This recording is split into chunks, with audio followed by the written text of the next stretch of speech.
Happy Wednesday, everyone. I'm so happy that you're here. And hello, good morning, Trevor. Super early for you. As you all know, today is quite a special session. We are at live streaming, live painting session number 100. I cannot believe I've done this 100 times now. And I think back in my life, like, have I done anything besides a daily, brushing your teeth, eating food? Have I done anything 100 times?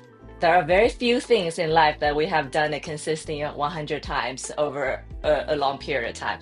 But I know that there are tons of people out there who have done this for way longer, way more consistent. So I'm wondering what everything would be like, what life would be like, what my art would be like when I reach like session 1000 or something, right? Because we all know creators who have done this 1,000 times. So there's that power in those numbers. And that's why I decided today to do a little bit of celebration. I even got balloons for today. Okay. Um, Hello, very beautiful drawing. Hello, hello. Oh, 是有100 paintings. So for those of you who are just joining me, a little explaining, right? Today is my 100th episode of my live painting. I started in December 2024. This is a weekly session. I think in the beginning I did it more often, but I was like, I can't handle it. I can just do like this very produced, like a very set up session for one day out of the week. So in the beginning it was more, and then I've done that for consistently almost every week for 100 Wednesdays.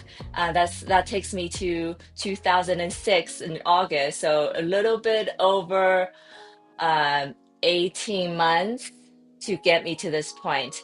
So this is my 100th session. It's pretty amazing. And like I said, I think there's power in the 100,000. That's why we have names for them, right? Centuries, millennia, whatnot. But during those 100 sessions, I've done probably not 100 paintings. I hope I did 100 painting, but not quite, because in the beginning I was working on this really big painting. Sometimes it would take me a couple weeks to do. But in the more recent episodes, I think I've gotten faster, gotten better. So I have done one every week. So maybe not 100 paintings, but at least 50 paintings in various sizes, right? And just happens today that if you've been here before, I've been working on this 12 animals of Chinese zodiac for a few months now since April, I believe. It just happens 100th episodes, also the end of my series. So I thought today we're gonna do a little celebration. Well, I'm going to talk about, what 100 live streaming session has taught me and all that good stuff, but also show you guys the 12 animals of Chinese zodiac in one setting. I have not shown every painting in one setting, and a lot of you guys probably have wondered what they look like. You could hear me talk about it unless you went back to check out all my old live streamings, which I doubt that you guys have had in for every one of them. So I'm going to show all 12 pieces together. And I kept on mentioning the 12 is like the cosmic number for the wholeness. And if something happens after you do something, a theme 12 times. And I can also share what I've learned about that. So 112, some very really auspicious numbers that we're coming across today. I do have two small flower paintings set up. I'm going to paint, but that's probably not the main focus today, right? Thank you so much. Well done. I really appreciate it. So, I don't know what would you like to do because I don't have a whole lot of people watching yet, and I figure I don't want to repeat myself over and over again. So I think I'm gonna maybe paint for the first 30 minutes or so, and then around 12:40, 12:30, I'm going to start showcasing my 12 paintings of the Chinese zodiac, which is also available now in my Etsy shop. So if you cannot wait, you can just go to the link in my description below and check out my Etsy shop, because I just listed them as fine art prints, and then you can see the whole collection all at once if you don't want to wait. Okay, but I would love for you to be here still. when I'm showcasing them for in about 20 minutes, 20, 30 minutes or so. I'm just for more people coming in so I don't have to repeat the whole thing over and over. And I'm sure Trevor and for those of you who are already here will appreciate that as well. Okay. So with that being said, I did get balloons for today. You don't see any paintings. Usually that's where I put my last session painting here.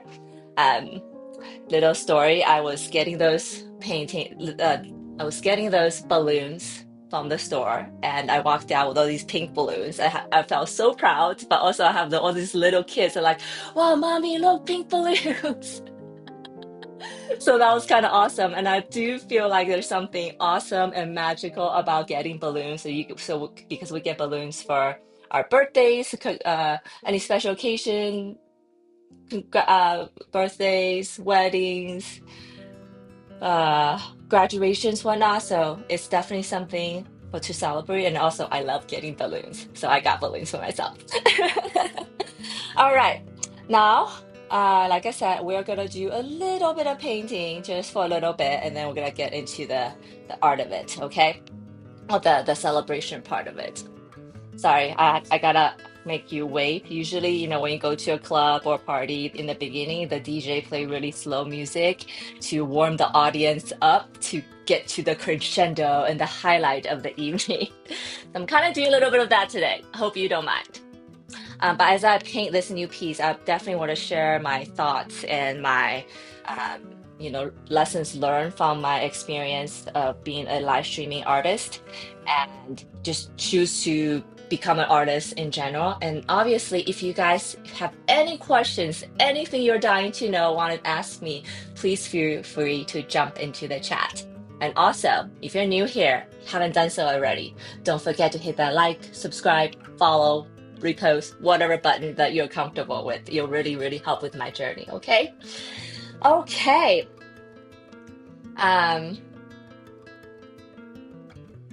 I have two small paintings set up. If you've been here before, you know that besides the 12 animals of zodiac, I've also been working on this 12, also happens to be 12 birth month flowers. So each month there's like a birth flower that's associated with it. And I've done 6 already, starting from May, June, July, August, September, October, I finished.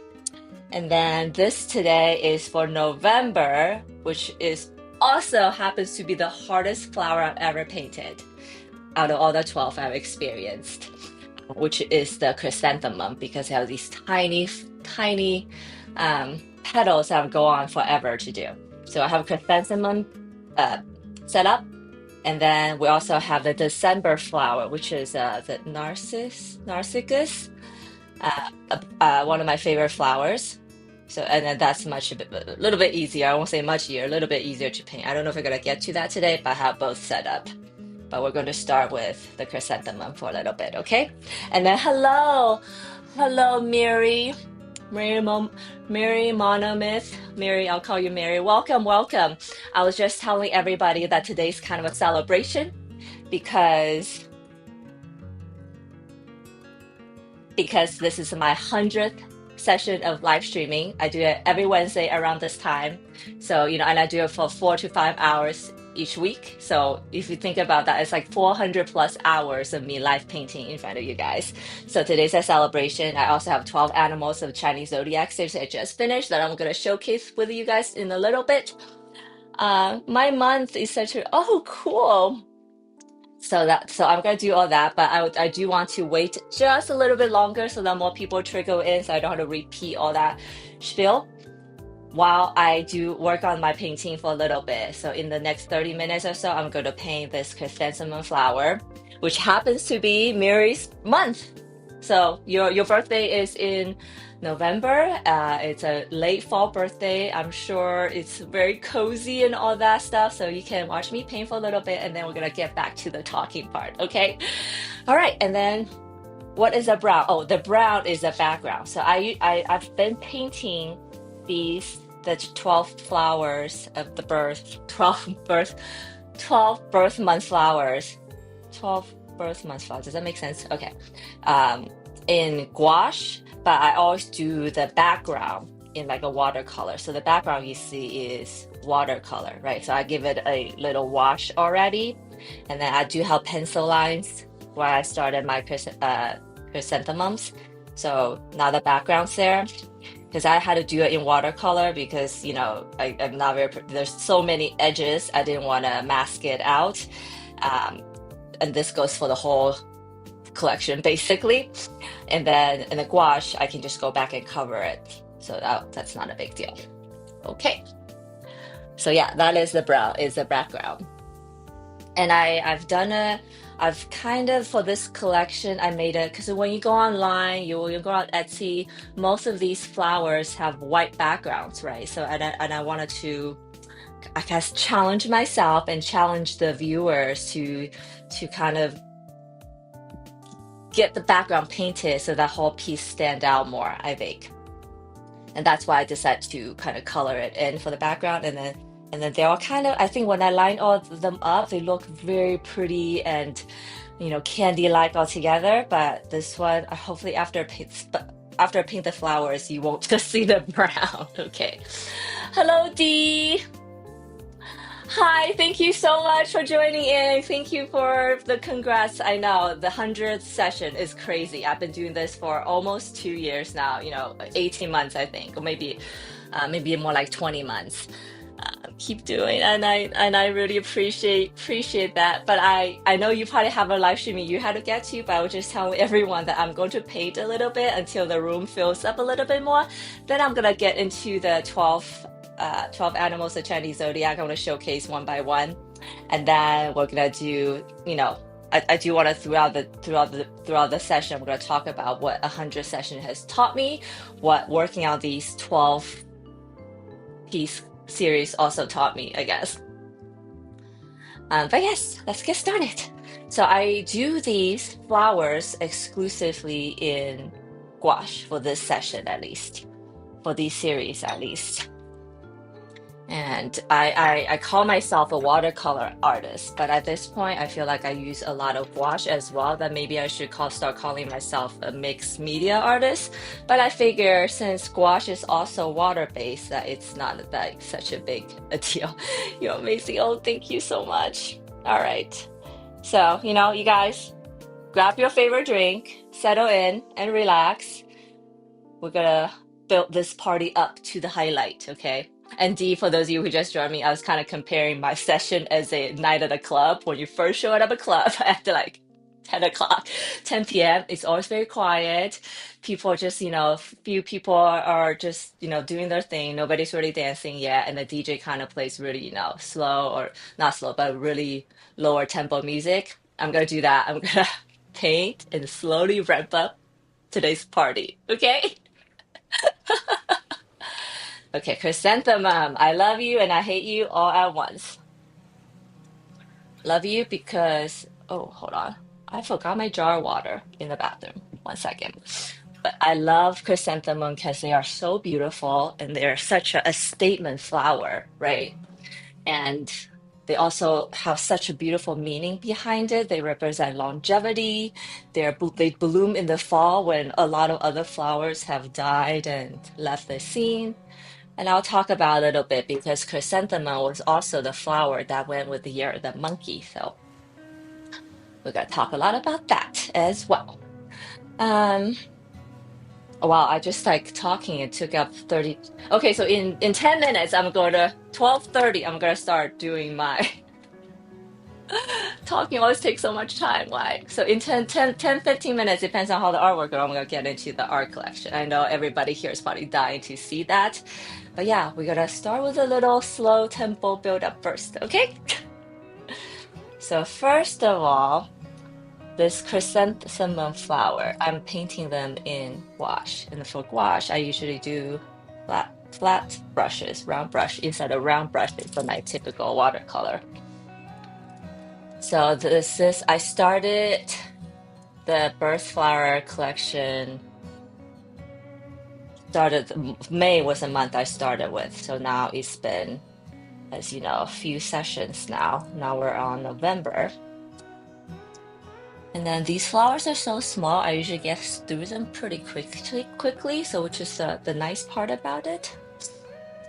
Um, so yes, and this is happens to be 12. So this year, 2026, has been the year of 12. So I guess I did 12 animals, the Chinese zodiac, and then I'm doing the 12th, month of the year.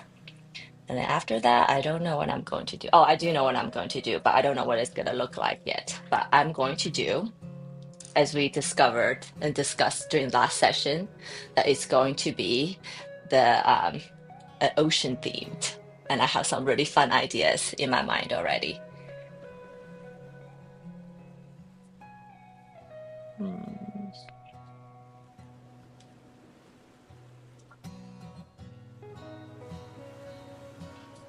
So we'll talk about maybe while you guys wait, I'm gonna apologize. While we wait, I can talk about a little bit about what has this 12 pieces of animal session really taught me, right? So I know a lot of you, myself included, we get bored of ideas. Sometimes we'll do a collection, we'll maybe have one idea, we'll do it maybe, once, twice.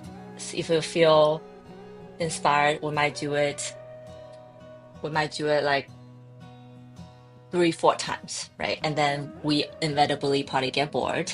I think I'm gonna start from center out. Or no, I'm gonna start from outside in, because outside you see a little flower underneath us with a darker part. Okay, let's see. So I was saying that you might start you might do 3 or 4 pieces, and then you get bored of the idea, and then you move on to some new other shiny thing that's been catching your mind and whatnot, right? But I had to say, I around three or fourth piece, I definitely felt the same way. But because I committed myself to this 12 animals, you can't just do 12 animal. I can't decide to do 12 animals or Chinese zodiac and then stop at 4, right? So I kind of like force myself to keep going. And something kind of magical happened around the 8th piece or so. Because beginning was cool, like this is a novel idea. I was really enjoying it. And then during the middle 3 or 4 pieces, I really had to like keep my momentum going, right? But then towards I think the last 3 piece, I was like, okay, I'm almost done. So I was like energetic again. But I look at my artwork because I just scan everything and then prep the listing in my Etsy shop. I realized, wow, when you do something for like starting from 8th piece or so, I can just see my how to say, not skill but perception of composition and like styles and stuff taking off, if you will. And I'll show you the artwork in a little bit, and I'm sure you'll see it in a little bit. It was just starting to take off. Take off meaning it was getting more detailed. I wasn't as afraid of doing color as much as anymore, because I think when you do something for 12 times, you get familiar with it, and then you become really confident in what you're doing. And that's like the challenge I gave myself, and I'm so happy I did, because after this 12 pieces, I feel like I'm a better artist without a doubt.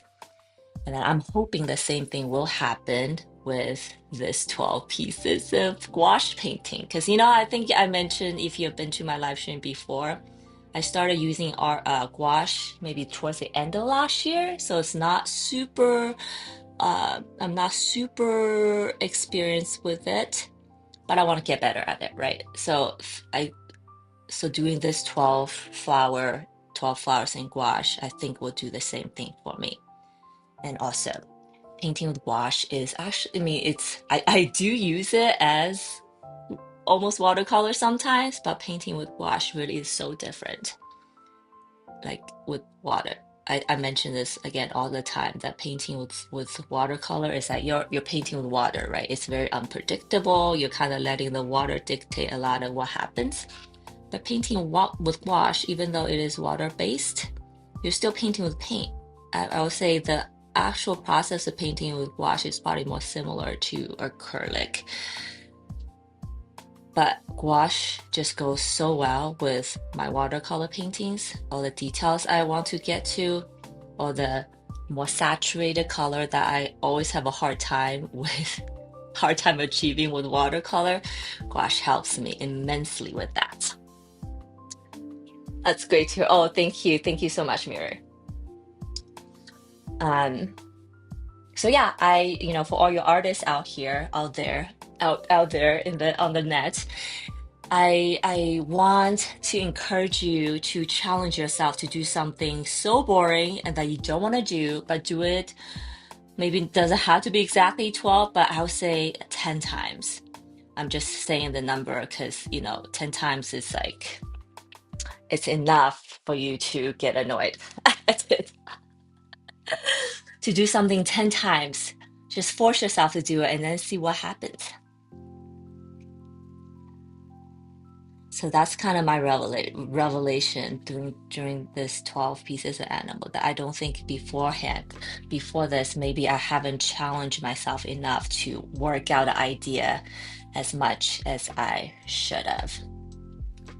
But I think it's something that when you're ready for, you're ready for it. And I guess I just believe that in general in life, we all say like, oh, I wish I did this earlier, or I wish. But I also am a big believer that life will, whatever you want to do in life, you'll happen when you're ready for it, and not a minute sooner, which is also the frustrating part, I know. So you see with gouache, I'm able to get some of the light and dark in right off the bat. So with gouache, usually the first layer you want to be super more watery than not, and then my paint will probably get thicker as I do more layers. And then I do want to share while we chat about the things I've learned during my 100th live painting session. I mentioned in the very beginning, you guys may or may not catch it, was that what is something that you have done 100 times, right? Besides your normal daily, like driving, eating, sleeping. What is something like you have consistently done 100 times, right? I can't think of any, or very few things. Um, maybe my podcast I used to host, and then I stopped doing that. So I don't even know what number I stopped at, but I don't think it was 100. That was a lot. And then, yeah, I can't think of anything that I've done 100 times consistently. But during this 100 times, I've learned a lot of things about myself that, where do I want to start? I like wrote a little thing that doing this 100 times made me realize that, okay, I think I was meant to be an artist, because even after doing this 100 times live streaming, I still love it. I still look forward to it every Wednesday. So, I think I don't know if you guys have this fear, but there's always that fear that you thought you're following your passion, you're following your dream, right?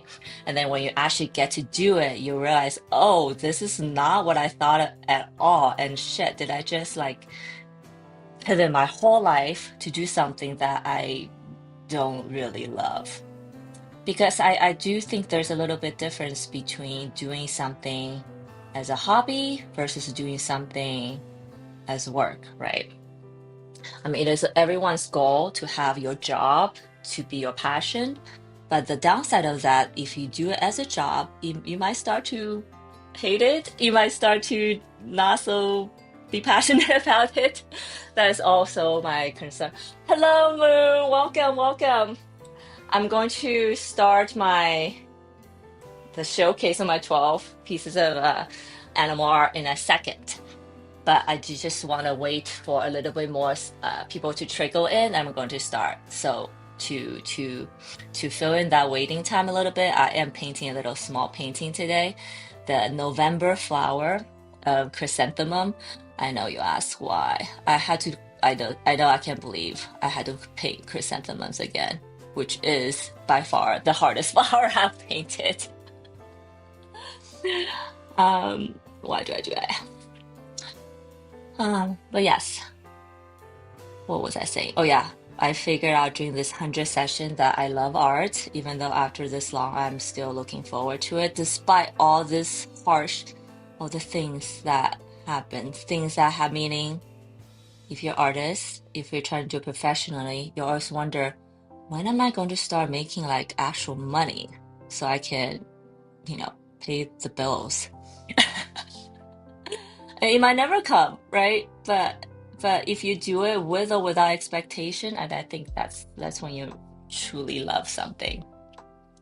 Because I also, challenge thinking like if something you love absolutely give you no monetary reward whatsoever, would you choose to do it as a profession? Probably not, right? Well, A, girls gotta eat, so you cannot just do something without the prospect of making that income. But yeah, so that's something. So I learned to not have expectations just because this path I chose, I know, I'm aware, is very hard and long, and it requires a lot of patience and perseverance, which I think I'm ready for because, I'm still here, still around. And then the other thing I learned was that because, I am on the internet, I am quote unquote, I don't want to call myself a public figure, but I am in the public's eye a lot, right? So I think because of that, there is obviously a lot of insecurities, and there's also a lot of things that we get caught up on, like those vanity metrics I say, like your follower account, your subscriber account, your how many people liked your post or viewed your video that you worked so hard on, sometimes for months, for weeks, right? I've learned to just disregard those vanity metrics because I think those probably do more harm than good for myself and I think anyone anyone involved really, unless you are one of those miracles where you are not bothered, you're just so good at social media already that you don't care about all the downsides. But I don't think that's rare, and I think that probably doesn't happen. So disregard the vanity metric because honestly, they really have nothing to do with your progress. Like, I know some of you might argue that, well, more followers will mean you have more sale, and more sale means, all your dreams and goals are achieved. And I will argue that that depends because more followers doesn't always means more sale.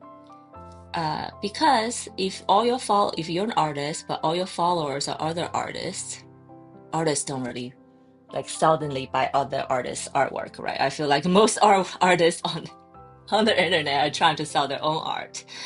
So a bigger artist, bigger follower count doesn't necessarily mean that will translate to business. Of course, sometimes a lot of times it does. So it's not something I can just ignore and say like, screw social media, I don't need it. Obviously not, because I'm on it, I'm posting a lot, but I've learned to not put so much emotional energy on it. It's like you just post like it's work, and you post it, you meet awesome people, and you just take the good part about it and then not worry about the other side. I almost want to say, even with the most successful YouTubers or, content creators or influencers, that they probably also have these insecure moments when if they're in the tens and thousands, they compare themselves to people in the millions, right? It's like, when can I get there? So it's just a losing battle no matter what, and I choose not to be part of that. Okay, I think we are. Oh, see, when I start painting, time just goes by super fast. I think we are ready for the reveal. Are we ready for the reveal? I'm gonna finish this part, then I'm gonna do the reveal, which is super exciting. But yeah, just a last thought about the live streaming. So vanity metrics does more harm. Don't worry about that. And then really, the biggest lesson of doing this 100 session is that I think in so many ways, showing up is all that matters. If you're having a hard day, you have no idea how many times I showed up to paint Dream Life with you guys when I'm not feeling well physically, not feeling well emotionally. Sometimes like you just like you're not you just don't feel like it. But when I'm on live, I had to turn on that smile. I had to, get that energy to go. And usually once I start, it flows, but getting it to flow at first it's sometimes hard. It's not always, rainbows and sunshine in my neck of woods. I'm only human, guys. I'm only human. But showing up for 100 times is something I'm absolutely proud of because you know what? Showing up 100 times means that I showed up no matter how I felt, and I showed up to do the work that I was meant to do, supposed to be doing. And I want to believe that there's something that the universe or the energies out there will recognize that fact and then maybe help me get closer to my ultimate dreams and goals. But and I also realize sometimes your dreams and goals do change, and there's no shame in that. So you really have to decide what you want to manifest. Also, has anybody been getting a lot of these manifestation like videos on the internet? I feel like I've talked to a couple of people that that's starting to happen. Not sure what's there. Candy loves hugs. Oh, thank you so much. All right. Um, See, isn't it so much easier to paint something small? So a lot of these areas I'm gonna do white on top, I think. Okay. So obviously when I'm showing my pieces, you guys can definitely ask me any questions about the piece, about my journey, about my feelings and all that stuff. My feelings. I try not to be too emotional about things. Sometimes I feel like that it makes things even harder when you just lean on your emotions, but sometimes you can't ignore it, which is also how those orbits were born, which I'm also super excited to show you guys. All right, so let's zoom in. I just did this chrysanthemum real quick, the first pass, as I just rambled for a little bit. So, are you guys ready to? I love your live videos. They have turned into my favorite. Look so forward to them. I hope you write a book. Oh my gosh, Moon, you. Honestly, I always say thank you because, I truly appreciate that, but I feel like thank you doesn't really fully express how appreciative I am when I get messages like this, when I get just other people sharing their thoughts because I create, at home in isolation, and these comments and thoughts really makes me feel like I am on the right path, on the right journey, and it really helps with me keeping going on those bad days. Okay. Hello, Jeanette. For first pass, it looks wonderful to me. Oh, thank you, Jeanette. I know it's let's go back to this. That's also what I love about gouache, right? You can get that depth so fast. So imagine I had to do this, but one, two, three, four. Okay, phew, I only did 4 flowers. Sometimes I wonder why did I draw so many of the flowers, but I appreciate that. But um,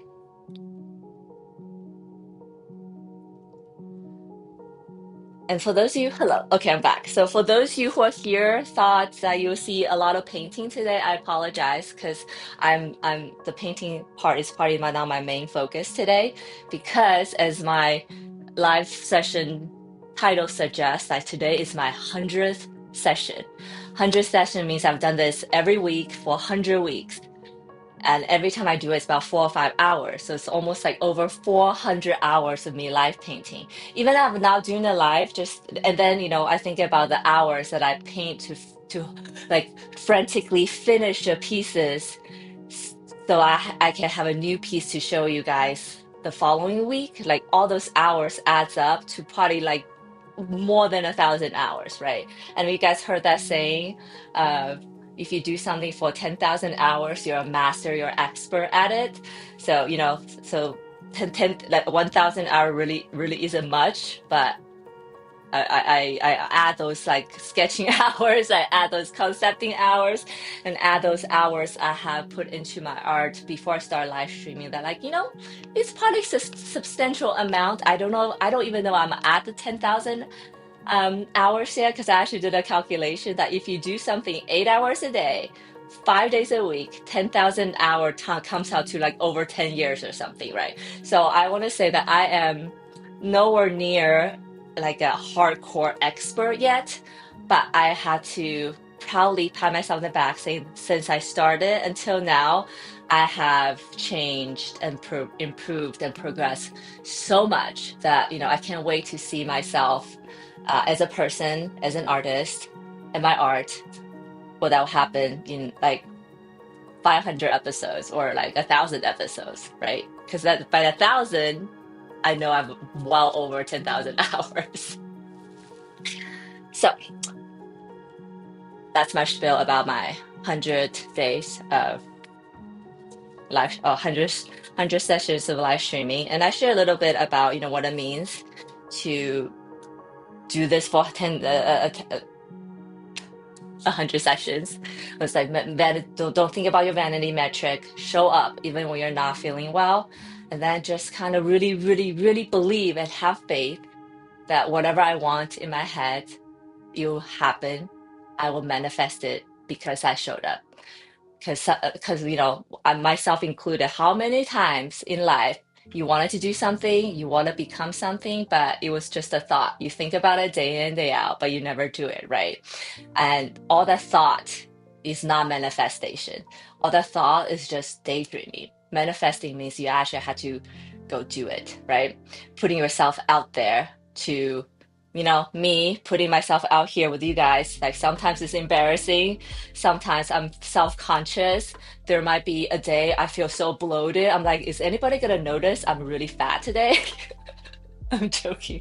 But all these thoughts that happen on our daily lives, that it probably amplify when I'm live, right? Thank you, Miri. That I think in the end, showing up is all that matters. And then doing it, just, if it's just like 10 minutes a day, whatever you want to achieve in life, if you just do it, just a little bit at a time, 10 minutes a day, you add up to a lot, and you'll be surprised of how close you have gotten to your goal. And then I guess the other thing is have a goal. Me showing up and painting live every day, well, not every day, every week, but painting every day is because I want to become a professional. Like I want to have an art business, basically, right? I'm selling prints now. I started selling some wall stickers. They're all in my Etsy shop. I'm probably gonna build a Shopify website soon so that I don't have to share that 10% fee with Etsy.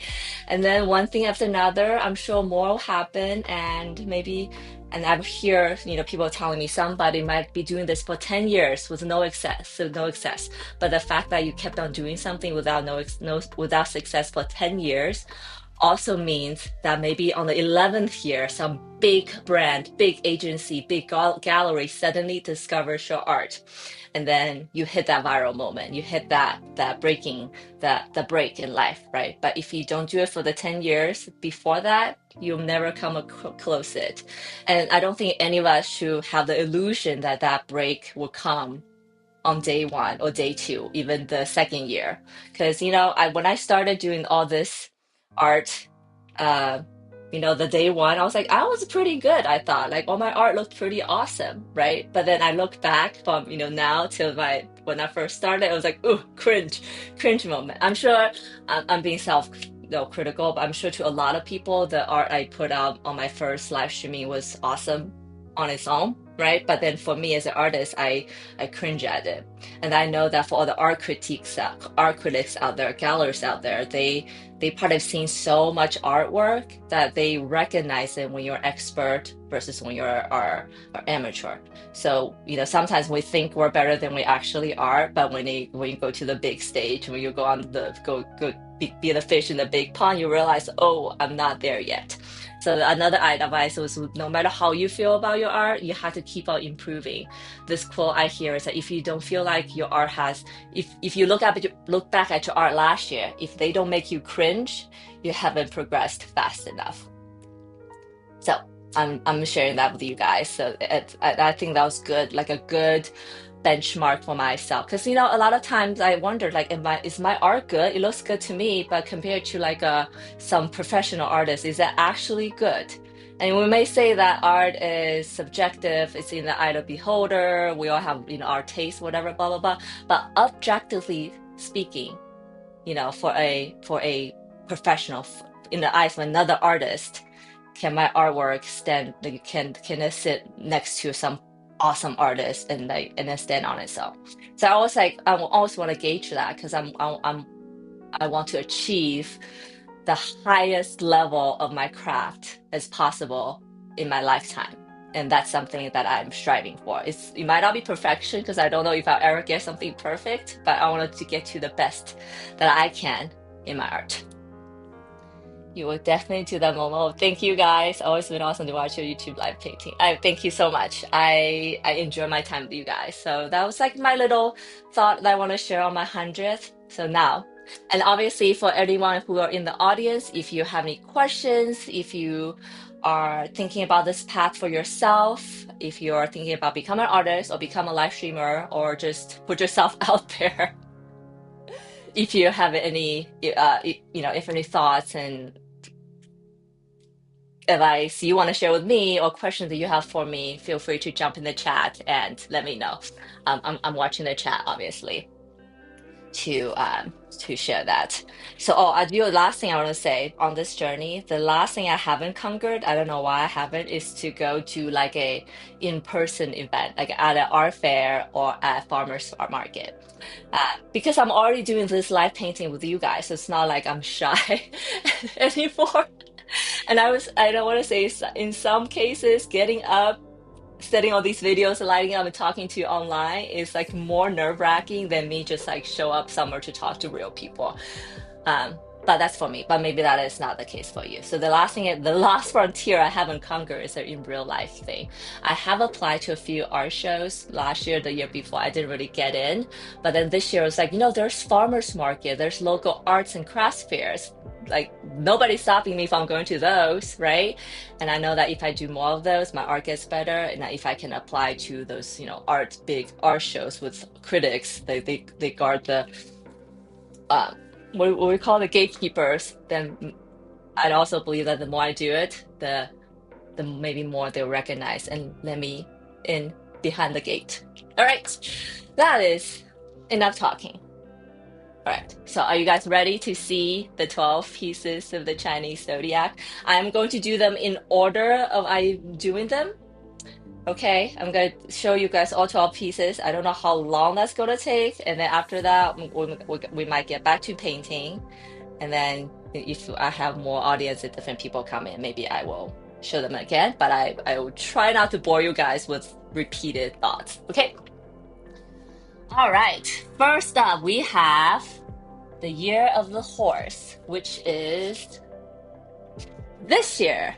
This year is 2026, is the year of the horse. Okay. Um, ooh, okay. Ooh, oh, okay. So I'll do a little zoom in. Horse is something I recognized. I've been told it's apparently one of the hardest animals to draw, but now I've drawn 12 animals. I was like, I don't know if that's the case, because horse was actually kind of easy, because so much of the horse musculature is very similar to human beings, actually, believe it or not. I actually find some other animals harder to do. The horse is the flower that, so horse is, if you're born in the year of 1942, uh, I didn't see that. Okay, so this is a horse. Also, I know there are a lot of horse lovers out there, so I hope you guys are watching. So not that it only represents part of the Chinese zodiac, but if you're a horse lover, this painting could be for you too. So you're the horse. I'll get up closer. This horse is lovingly kind of gazing down, or this orbit. I have an orbit. Actually, um, oh shoot. I painted this orbit first, right? When I did the live painting. This little one, left and right, this little one I actually added way, way, way later. So I don't think any of you guys have seen this little one. Let me get up a little closer. Because I thought, it's like this, there's so much white area that it didn't seem like enough. So I added this little orbit. But this orbit is giving an offering of flower buds, sunflower bud to the horse. And on her tail, on her antenna, on her stigma, is a little red envelope. Because I thought this year is the year of the horse, and in Chinese culture, we give red envelopes in the beginning of the year. So what I did, I was like little envelope, and then I added this little guy here, trying to catch the envelope. Even though they're both greeting the horse, this one is like short attention span. It's like, oh, I want the red envelope. So there's like three things happen, or two things, two kind of interaction happening that I thought was really cool. You have this interaction between the orbit and the horse, and the interaction between the little orbit and the big orbit. And then, you can presumably assume that maybe at some point all three of them were interacting. So yeah, excuse me. So I was saying, if you're born in the year of 1942, 1954, 1966, 1978, excuse me, 1990, 2002, 2016, or 2026, but anybody who's born in 2026 probably isn't here to watch this. But this year is Year of the Horse. Or you might have a nephew or niece or a baby that was born this year, then this could be for them too. So yes, this is a year of the horse with sunflowers. Horses, a little personality of the people who are born in the year of the horse. They're very free spirited. They're warm. They're energetic. They're very adventurous. They are the free spirit of the Chinese zodiac. They are happiest in motion. And the sunflower represents loyalty, warmth, optimism, because they are always constantly facing the sunlight all throughout the day.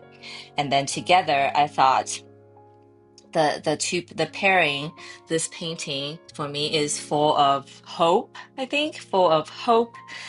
And, with how everything is in the world right now, I think it's good that we keep moving forward and keep moving forward towards what's good in life and only think about the positive things that we have. Because there's just too many negative things that if we constantly think about the negative things and all the troubles, and we'll become a very unhappy person. And you know what? Life is freaking short. Why be unhappy? No one's got time for that. It's so good. Oh, I really appreciate that, Mary. So I don't know if you caught me in saying in the beginning. I somebody did tell me horse might be one of the hardest animals to paint because I think a lot of us are really familiar with it, so we can we can pick out crappy areas. And a little trick I did because of that. You do see that I only painted a partial horse, right? Like you don't see the whole thing, and I feel like that helped with the realism of it. So I guess I cheated a little bit, but I appreciate that you saying that. So yes, this is the year of the horse. The title given to this painting is A Sunflower for the Horse. Nice and simple. And I want to share that actually yellow, even though my hair is pink, yellow is actually my favorite flower. So I have this really special affinity towards sunflowers. The smaller one, not the big one that produces the sunflower seeds, but the smaller one, which I think is actually in the daisy family, but they call it sunflowers. They're everywhere in Utah towards the end of the spring, end of the summer, and I just love, love, love that. Okay, I won't tell the teacher you cheated. Thank you, Mary. Yes. So if you ever want to paint a horse and you're afraid, just do it partially. Then you look good. I also share that when I was painting the horse, I realized that so much of the horse musculature is kind of similar to humans. Like the shoulder here is like the arm, and then the leg bone and whatnot. What was surprised about when I was painting the horse is like I just painted flower myself. Yours much. Oh, I'm sure yours is awesome too. Something I did realize when I was painting the horses, that you realize, oh my gosh, the horse's ankles and calves are actually so skinny and small to support like a giant body. And it's kind of a miracle that they can, they stand on all fours all the time, but their ankles are actually so, I guess that's why it's like you see the ankle this big, even though the legs are kind of skinny. But yeah, I was something I didn't realize, didn't think about on a daily basis. But I painted that, I was like, wow, the horses, like they're hardworking animals for a reason. Okay, so that's number one. Then number two, we have the year of the goat, which is next year. I really love the goat because A, it's goat, the goat acronym, the greatest of all time. It's awesome, but it's also, a goat. Actually, I'm gonna turn off this camera.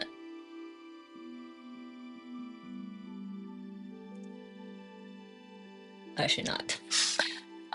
Okay, so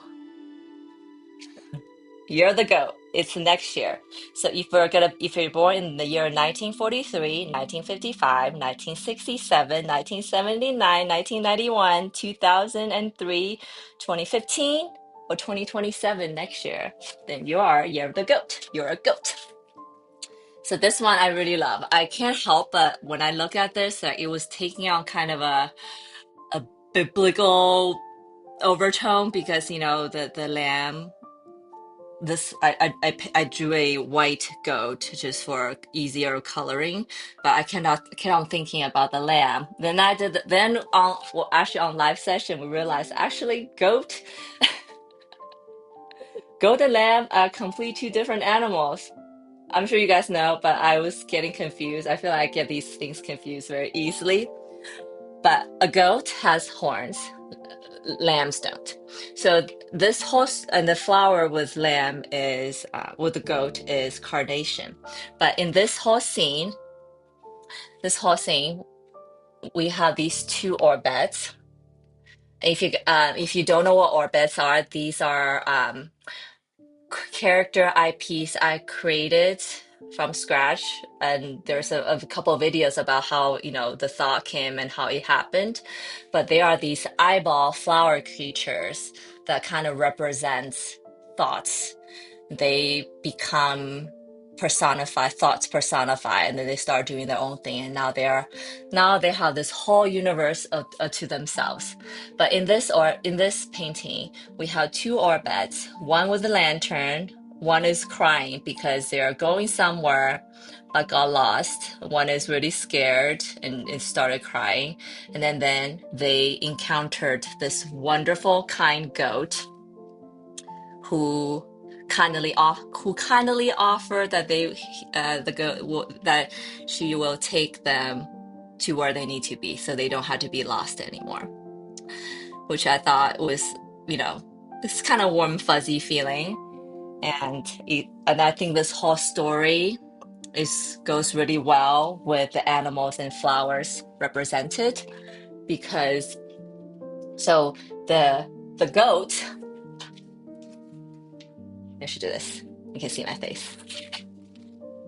My good side. My good side. Okay. So the goat in Chinese zodiac is the kind and gentle animal, right? The goat is compassionate, it's caring, and it's very calm.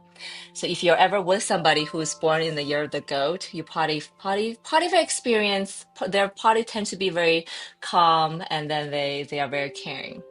There's always exceptions, so I don't want to say everybody, but that's a general feeling. And then the carnation is representative of motherly love, tenderness, and also compassion.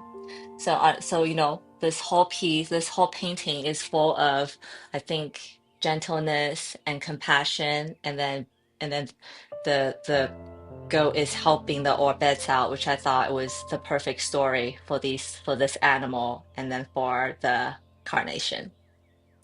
And there you have it, Year of the Goat. Oh, and for those of you who are watching, I would love to know what Chinese zodiac animal you are, or if you know. And if you don't, ask, because I have all this information down right now. I can probably easily tell you if you want to save yourself a Googling, but you can also obviously Google. So Year of the Goat. I love the color palette for this actually. It's like pink and green, which are actually my two favorite combinations. The it's it show it's it always reminds me of spring, new beginning, and Easter and all that stuff. So yes, there you have it, Year of the Goat. And by the way, all these paintings I'm showing, I they are available as prints in my Etsy shop. The descriptions below in the the link is in the description below. If you want to go check it out, if you're interested, if you need a gift for someone else or for yourself. And also, but if you're thinking about originals and whatnot, they're not listed anywhere. So you had to find me, probably find me on Instagram or something, and send me a DM if you're interested in the originals. So then we have next, the third animal is, ready? It's kind of related to what I painted earlier, actually. Also, I kind of started memorize the 12 animals, which I think I tried to do before but never did. Is Year of the Monkey. I'm really proud of myself for this one because this was the first time I painted. I guess all these flowers I'm painting for first time, but some are easier than others, right? The sunflower, it's a big flower, so I had an easier time. Carnations, because the edges are so irregular in real life anyways, I didn't have to like pay too. So do you know what 2000? Okay, so 2020. Okay, maybe that's easier. You Google. I had to check. So 2005. So it's 2005 is the Year of the Rooster. That's coming up after this. So 2005 is Year of the Rooster. And then 2021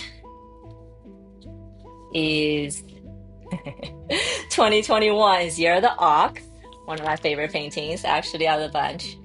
22, I say Year of the Rooster, Year of the Ox, and then 2023, I'm assuming you're typing. 2023 is, oh, the Year of Bunny, the Year of the Rabbit. 20, so Rooster, Ox, and Bunny. There you go, Moo. Okay, so this is a Year of the Monkey. And I'm proud of myself because this is the first time I painted some chrysanthemum flowers. And good gracious, can you see all these petals I had to do individually? Because I couldn't just do like a full sweep of it, because then it wouldn't look as nice, I've discovered. There's like these two white, I think this one might be my favorite out of the whole cluster. So there are two kind of flowers. There's some partial ones on the side, and then these buds. The buds are pretty fun to paint actually. So Year of the Monkey with the chrysanthemum flowers. And then in this scene, I painted a baby monkey with wistful eyes. I thought I did a wonderful job. My babies need them in their room. I love to hear them. You know where to find them. um, I painted them. I painted the wistful eyes, and I realized how similar monkeys are with human eyes and expressions. I mean, we know that, right? But when I painted them, it was kind of jarring to really realize that. So in this scene, we have the monkey sitting kind of on a bunch of chrysanthemum flowers, leaves, looking in the distance. We have three orbits kind of nestled between her fur and straddling on top because monkeys, they do that to their moms, and I thought it'd be funny that the Orbets did it to this baby monkey. They're kind of like her toys, her imaginary little friends. One is tucked between the monkey's hands. The monkey's protecting. Maybe she is her favorite. We have one that's behind. They're kind of having a moment of what is she looking at? Maybe. I think maybe they're having a dialogue. Yeah. They're like looking at each other thinking, what is she looking at? And then we have this one here strutting on top, trying to see what she's looking at, but maybe failing a little bit because her expression is like perplexed. She's like a little perplexed. Like, what are you looking at? And so yes, it's a very fun and fun and a moment, a moment in the forest where the monkey's having a deep thought with her orbit. And the year of the monkey. If you're born in the year of the monkey, you tend to be very clever, curious, playful, quick, and inventive. Right. Monkey is a clever and curious one of the Chinese zodiac. They're quick and bright and endlessly wondering. So they're very curious. And I think her eyes definitely shows that. She's looking the distance while all the other ones are um, wondering why. um, while I painted the monkey moon, I kind of discovered these fur detail tricks. Because horses' hair is it usually like doesn't stand up right besides the mane, so I didn't have to think really about that. And then the goat's fur is pretty I think pretty chunky, so I could just do big strokes. It was okay. But with the monkey, I really tried to get that fine hair all over, and this is when I discovered that this is like a manual process. There's no shortcut. And then I started realizing that the highlight of the fur should be in white, but just a little bit. And I kind of discovered the trick of doing furs, and I kind of did a lot of it, as you guys can see. I probably didn't have to do all that detail. It probably would be just fine, but I kind of went a little crazy in there. And then the chrysanthemum is a very special flower in Chinese culture. I don't know if you guys knew, but the chrysanthemum signifies longevity, resilience, and lasting joy. It blooms in the fall, like October, November, I think. It blooms late when all the other flowers have given up. It's a sign of long life, resilience to bloom when it's cool, and then a joy that lasts, I guess. But yeah, I don't know if I noticed, but in Chinese culture, there's like the big four. I guess Chinese culture loves to have clusters of four. Like there's a four beauty, four stories. It's like four, maybe because of four seasons, and it's kind of a big deal in the Chinese culture and Taoism, I believe. Uh, so yeah, there's the four flowers, right? There's like the lotus, the chrysanthemum, the plum blossom, and there's one other one I can't remember. It might be the orchid, but I don't know. But these four flowers, ah, lotus. I had to look that up. I feel like I need to tell you guys. But those four flowers shows up in the Chinese watercolor, in Chinese painting, in Chinese poems all the time.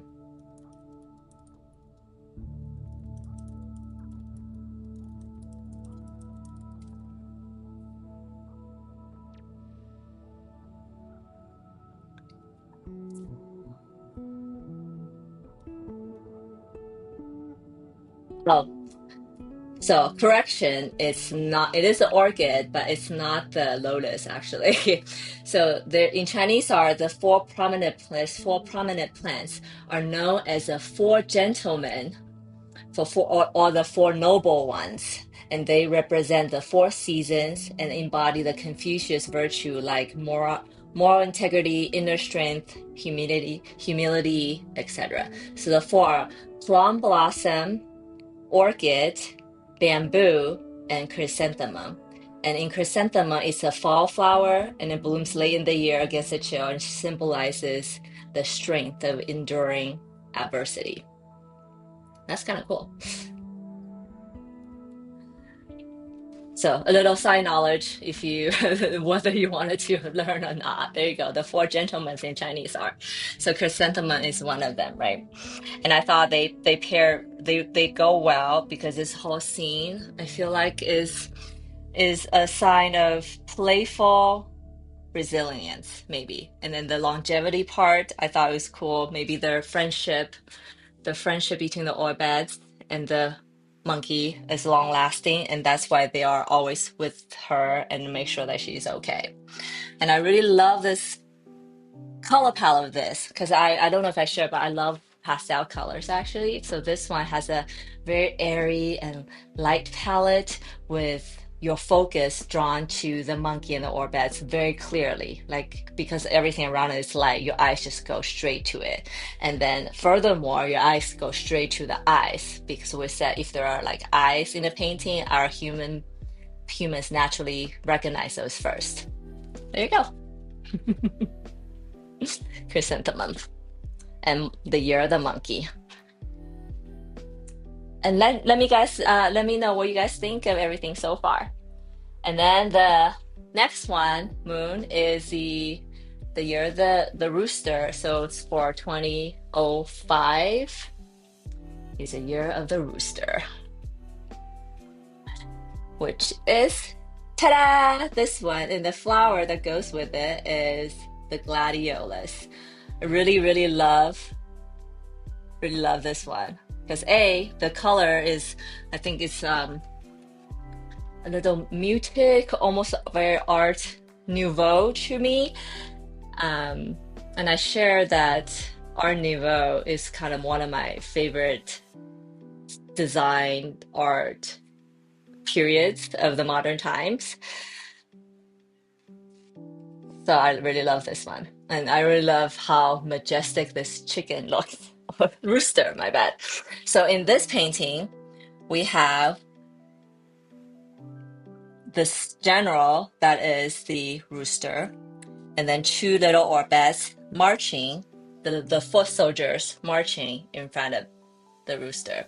They're probably, clear the way for the very proud rooster to walk through.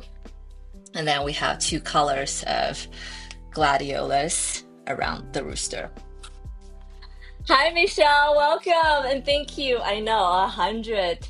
I've shared a little bit about what I learned during this 100 live streaming sessions and what doing the 12 pieces of animal has taught me. But you can more than welcome to go back and replay. But if you have any questions that you have, and this goes for anyone else that questions you have, feel free to ask. Okay.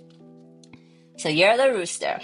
So rooster is very bold and confident and proud and honest. They're hardworking and they're leaders. So if you are a rooster born in the year of 1945, 1957, 1969, 1981, 1993, 2005, 2017, or, in the future, 2029. That's probably too far out for anybody to be pregnant and have a baby into 2029. So we won't mention that. But all the years before, you are someone who is bold, confident, proud, honest, hardworking, and a natural born leader. Do you feel that way? Or do you know? I know a couple roosters in my life, and they are definitely very honest and very hardworking and proud. And I know that a lot of times we think being proud is almost negative. That also can go easily borderline being conceited, right? But I think I've learned in life that you kind of have to be proud of something, right? Either proud of yourself, proud of your family, proud of your kids. Because being proud of something also means that you have love in life, right? Like you can't be proud of something if you don't love that, love the person or whatever, right? So I think it's good to have something that you're proud of in real life, in life in general. And then the flower that comes with a rooster is a gladiolus, which I didn't know this, but did you guys know the gladiolus comes from a word in Latin also means sword. So gladiolus is like the sword flower. It signifies strength of character, honor, and courage. Um,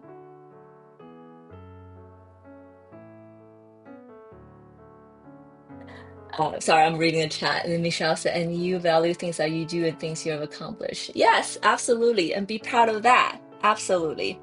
So I thought the flower and the rooster go so well together in this scene because the proud rooster is the general, and we have the sword flowers, and then you have two marching orbits. This whole painting, now that I'm looking at it, is like a battle cry in some ways, right? I think every day we wake up is a battle of some sort, right? There, some days are easier, some days are harder, but it's a battle. And these three are ready to take on whatever that's in their way. I would definitely not want to be in the way of these two orbits who are just ready to trample over anything that stands in their general's way. So that this is the painting of the rooster and gladiolus. And I call them little gladiators. So the title for this painting is the Little Gladiators. Yeah, for Year of the Rooster. There you go. I also feel like this painting is uh almost like a more mature version, or more maybe seasonally from like the this is a spring color palette for sure, and this is more fall to me, right? Even though, when you have Chinese zodiac, it's the year and not months. So luckily, I had the freedom of pick any season I want within that year. So yes, that is Year of the Rooster. I do love year. I do love people who are born in the year. Bleh. I do love people who are the year of the rooster, though. I think we get along really well. Also, I think the in Chinese zodiac, the pairing wise, because I'm year of the rat, they actually get along really well with the year of the monkey. Just little side note. Okay, so that is the gladiolus and the year of the rooster. Next up is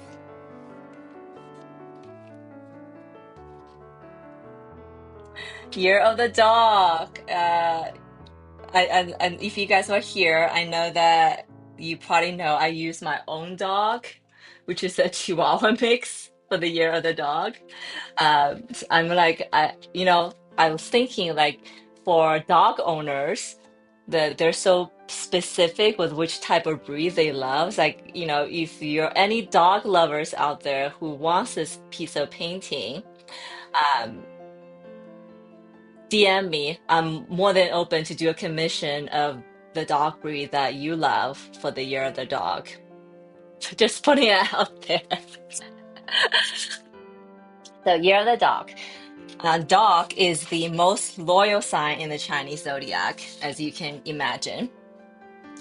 The dog is loyal, honest, faithful, kind, and dependable. So if you have someone who is born in the year of the dog as friend or family, hang on to them. They're awesome. And then the roses is the flower that pairs with year of the dog. The rose signifies love, devotion, and beauty. And I feel like so often we associate rose because of Valentine's Day, I guess commercialized that we give roses to our lovers, right? So the love is, so the rose represents love and beauty. And I thought they are so well. I think these go so well together because, loyalty and love are sometimes the same thing, right? And the hap and then and that I just really want to show the happiness between the flower and the dog.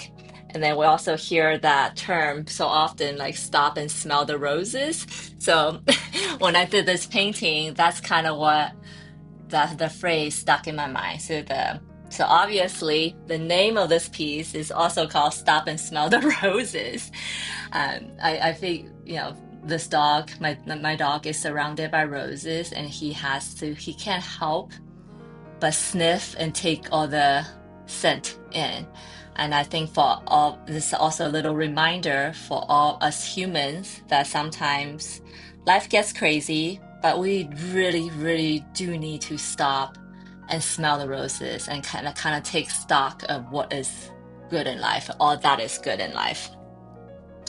And then we have the little orbits. There's three of them in this. Two, I always giggle when I explain this, but two of them here, oh geez. Two of them here, they're in deep conversation. I imagine one is like telling a secret, maybe the secret of why the dog is smelling the roses or something about the dog that the other one doesn't know. So she's in the little gossip mode, and then this one hears it is a little shocked, so she goes like so we have one orbit telling, whispering some secret to the other one, and the other one goes in shock. And then we have the third orbit on top of the dog's ear, perched on top, and it's on. I figure she's sitting on top is sitting on the dog's head, and I just explained that my orbits are like kind of thought creatures personified. So this one's obviously getting the of the thoughts of the dog, and then she's actually mid sneeze.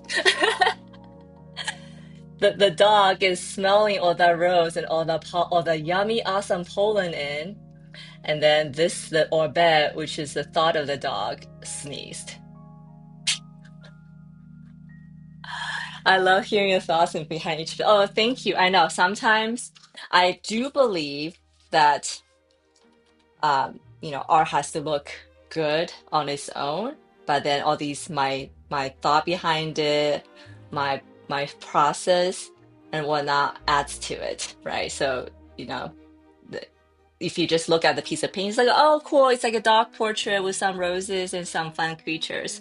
But then when you hear my stories, you're like, oh, you see, there's like something happening. There's a lot actually happening in this piece. This orbit is like sneezing because the dog is sniffing the roses, and then these two are like gossiping, maybe gossiping about this top one. Year of the rose, year of the dog, of my dog, who's a Chihuahua. And my dog, this one's actually a younger version because he is 14 years old. Chihuahua is 14, almost 15. So he's like all white here now. So I have an old picture of him. I was like, oh, I want to paint him when he's young. So it's almost like a portrait. Not almost like a portrait. It is a portrait of his better days. Oh my gosh, guys. I had to show you guys something. I'm dying right now.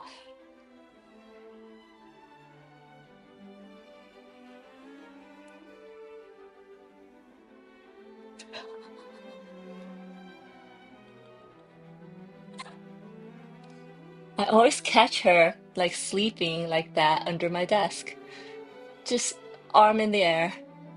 Like, are you alive? Okay. Sidetracked.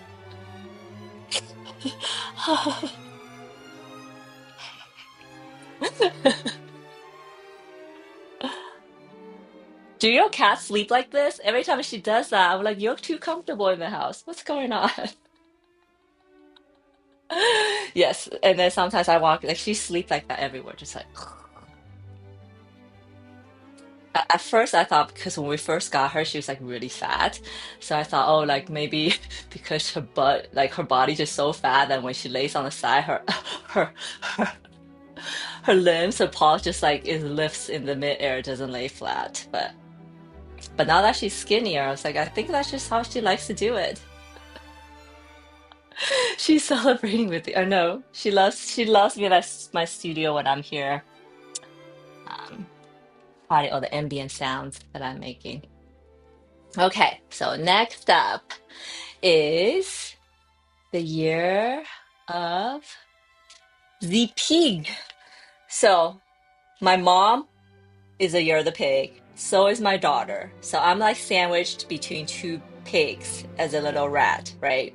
And in some ways, I think I'm very lucky because the pig is known for in the whole Chinese zodiac as being very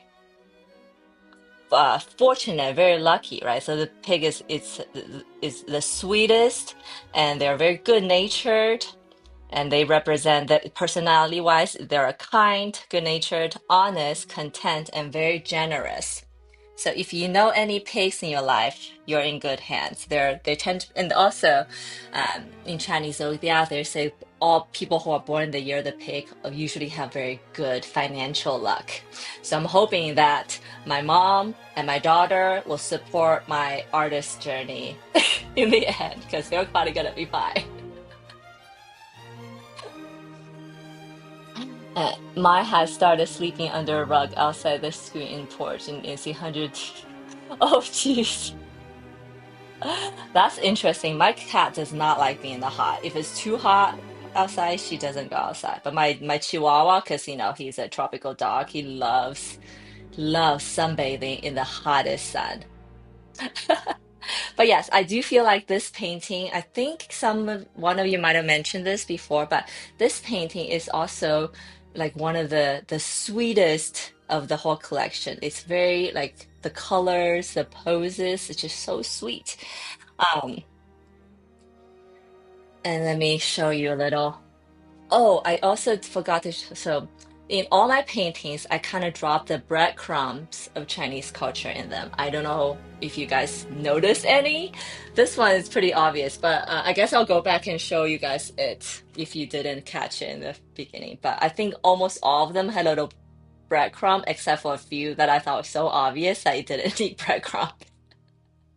And some I just forgot, but there wasn't that many. But in this painting, we have this little piglet, this piglet with two or best her friends playing under playing under these bushes of hydrangea, right? They discovered this little fallen bud on the ground, and they both are like all three of them kind of examining this fallen bud with curiosity, but these two are like going at it with the little piglets trot. What do you call it? The hoof, the trot on it, so they can study it. And then this one is nestled between the arms, like crawl.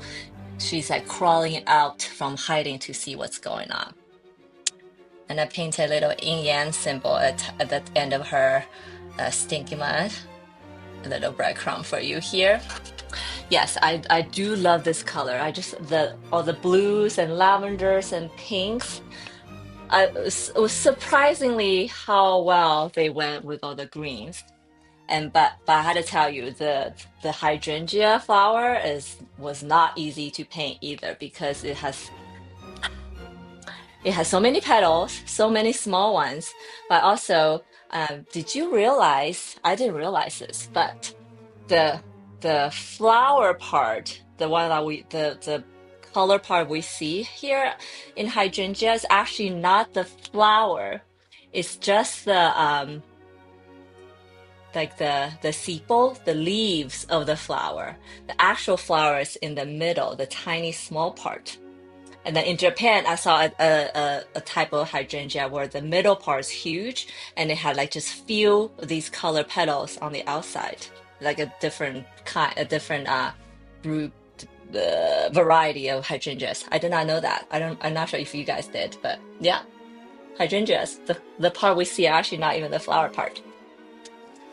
Um, so yeah, that's Year of the Pig and hydrangea. Oh, and then the hydrangea also represents gratitude, heartfelt emotions, and abundance. The hydrangea and the pig goes well together. I just mentioned that the pig also is the luckiest, most generous, most uh, the with a lot of abundance. That's what I'm trying to say. A lot of abundance because pigs they're like little chubby in the Chinese culture. They say that when you're little chubby, that means that you're very good you have very good fortune because you can afford to eat all that food back in the old times. Because back in the days, in the ancient times, food was scarce. So I feel like most people and famine was often in China. So that if you are wealthy, then or if you're a little chubby, that means that you have wealth at home that you can afford to eat and drink to excess. So yes, so hydrangeas represents abundance, and then I think it's together this whole painting. Like I said, it's very cozy, and it's very um, a moment of content between the pig and the orbits and the flower, right? And this painting also reminds me, and maybe hopefully you guys, that contentment in its own is also a kind of wealth, right? And I think this painting is so good in reminding us that maybe sometimes it's the small things, just the sweet moment of discovering a fallen bud that are most sometimes those small moments is insignificant in other people's eyes. Those moments, those sweet moments are kind of what life is all about. And I think that makes our lives worth living sometimes. And then another times, if there are these moments during bad times, is also a reminder that, there's still good in life, and good in people, that we shouldn't let all the bad things detract from these sweet moments. Year of the Pig. I know I had a good time painting the pig eye because I made it pretty big, so there's a lot of real estate there to work with. And I don't know if you guys can see, but this eye actually has a tons of different colors in it. There's a little bit of really dark navy, light navy, and like a little bit of brown pink around it. I'm gonna get super close. I don't know if you guys can see it. Okay, Year of the Pig. And if you love hydrangea, this might be good too. Okay, and then next up is so we kind of started in the middle of the cycle, right? So Year of the Pig is actually the 12th animal of the whole cycle. And the story was that, when the Jade Emperor called all the animals in the land to join the 12 um, animals of zodiac. It was a race. The first 12 animals that get to the finish line on that day gets picked. And the pig was the last one to go because the pig is very good natured. So she stopped by for snacks. She took a nap, and she was the last one to show up. And that's why I always say that if you're born the year of the pig, you're probably a very lucky person because life is probably easier maybe. Okay, now we're kind of going back full circle to the first animal of the zodiac, which is the year of the rat. I know the moon here is a rat. I'm a rat. And my husband is also a rat, so we're the same age. And then some of the best friends are also rats. So I am surrounded by rats, and I'm starting to think that with the rats, it comes in packs, just like in real life. If you see one rat, there's probably other rats nearby. So here's our rat pack rat. Okay, so rat is the first animal of the Chinese zodiac. The rat is clever, she's quick-witted, resourceful, charming, adaptable, and very ambitious. And I do think that out of the 12 animals in the Chinese zodiac, the rat is probably the most ambitious one, which is kind of surprising, right? Like, rat, they're so small, you wouldn't think they're anything significant, but this is the rat.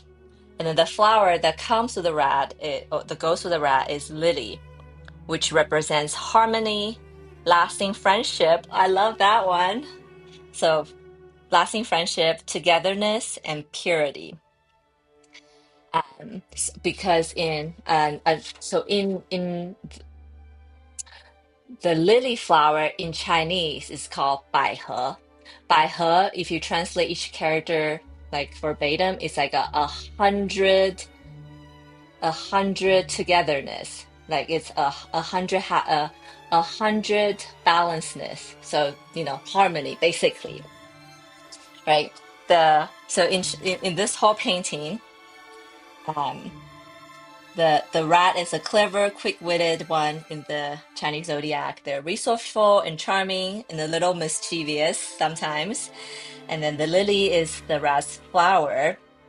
It's a happy pairing, right? And the bai he means wish, the wish for 100 years of harmony. Oh, I did not know that. So 百合 means 100 years of harmony. There you go. And the lasting friendship. That's why the 百合 also represents lasting friendship. And then togetherness through it all. Oh, hi, Kate. Welcome. So I'm just about the six piece, seven piece of my 12 animals of zodiac, and then I probably will circle around to show them again because I hit a little bit of a breadcrumb Easter egg in a lot of them. I forgot to mention it, but maybe it's good that I didn't mention it.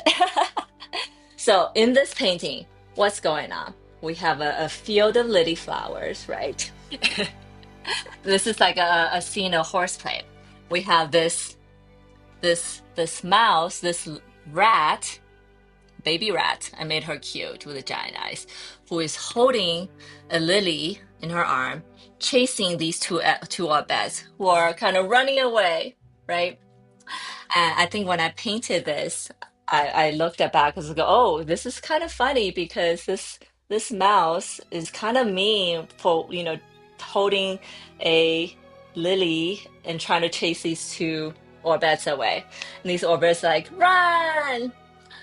But then I see this behavior happening at playgrounds in my 7-year-old daughter's class between her friends all the time. For some reason, kids love being chased. Do we know the evolutionary reason behind that? I don't know. But that's kind of what's happening here. They're playing. Maybe they did something to annoy the rat, and she's like, I'm gonna chase you. And they're running away, run away. This is a very playful scene. Also, oh, excuse me, a playful scene, and I thought it was good because, oh my gosh. And then one second.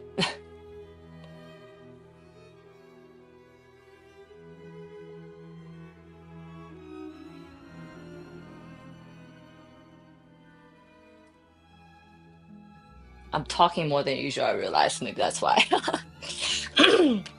So if you are born in the year 1948, 1960, 1972, 1984, which is my year, 1996, 2008, 2020, then you are a rat. Uh, the rat is the first in Chinese zodiac. And I want to share that, growing up, I hated the fact that I was a rat. It was like out of all the other cool animals that I could have been, I'm a rat. It's like the smallest animal of it all, and it's a pest. I don't think any other animals on the 12 zodiac are pests that us humans actively trying to eliminate. We do slaughter some of them for meat and stuff, but rat is like the pest that we're trying to actively eliminate, just period. So I hated that. I know, Moo, we yes, I know, we're the same age and we're rats. You're 84 too, that's awesome. But now that I'm older, now I learned what the rat represents. I'm kind of like, okay, it's kind of cool to be a rat because, I'm the first in the Chinese zodiac. Um, and I'm resourceful, adaptive, and ambitious. So yeah, all great qualities I would love to have, right? So the story of how the rat became the first is it goes like this. You wouldn't think rat would be the first to arrive at the finish line, right? Because it's like so small. But the rat was so clever. He woke up really early, and then along the way, it met up with, or it ran into ox. And then the ox was so kind, offered to let the rat ride on its back to go to the J Emperor together, right? And then right at the last minute, when they see the finish line, the rat basically leaped ahead because it was riding on the ox. It leaped ahead and got first place, and then that's why the ox is at second place, right? And I think that's like the resourceful part, the ambitious part of Rat. That Rat wasn't really supposed to be the first one, but it was so ruthless that it got number one. So be proud of the fact that you're Rat, because we'll probably do some awesome things in life. That is a story of the little rat. And I like this color palette again. It's a coral and a green and a blues.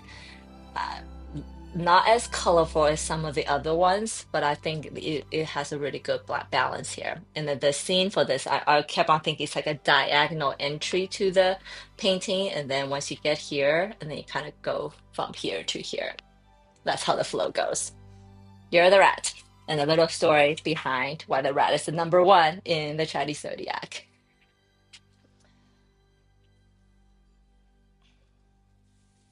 And lily is one of my favorite flowers, so that was really cool. And then up next, I share a little about how the story of how rat became number one and the year of the ox came up, so you know that the second one after rat is year of the ox. Um, I think this composition wise might have been one of my favorite of the whole collection.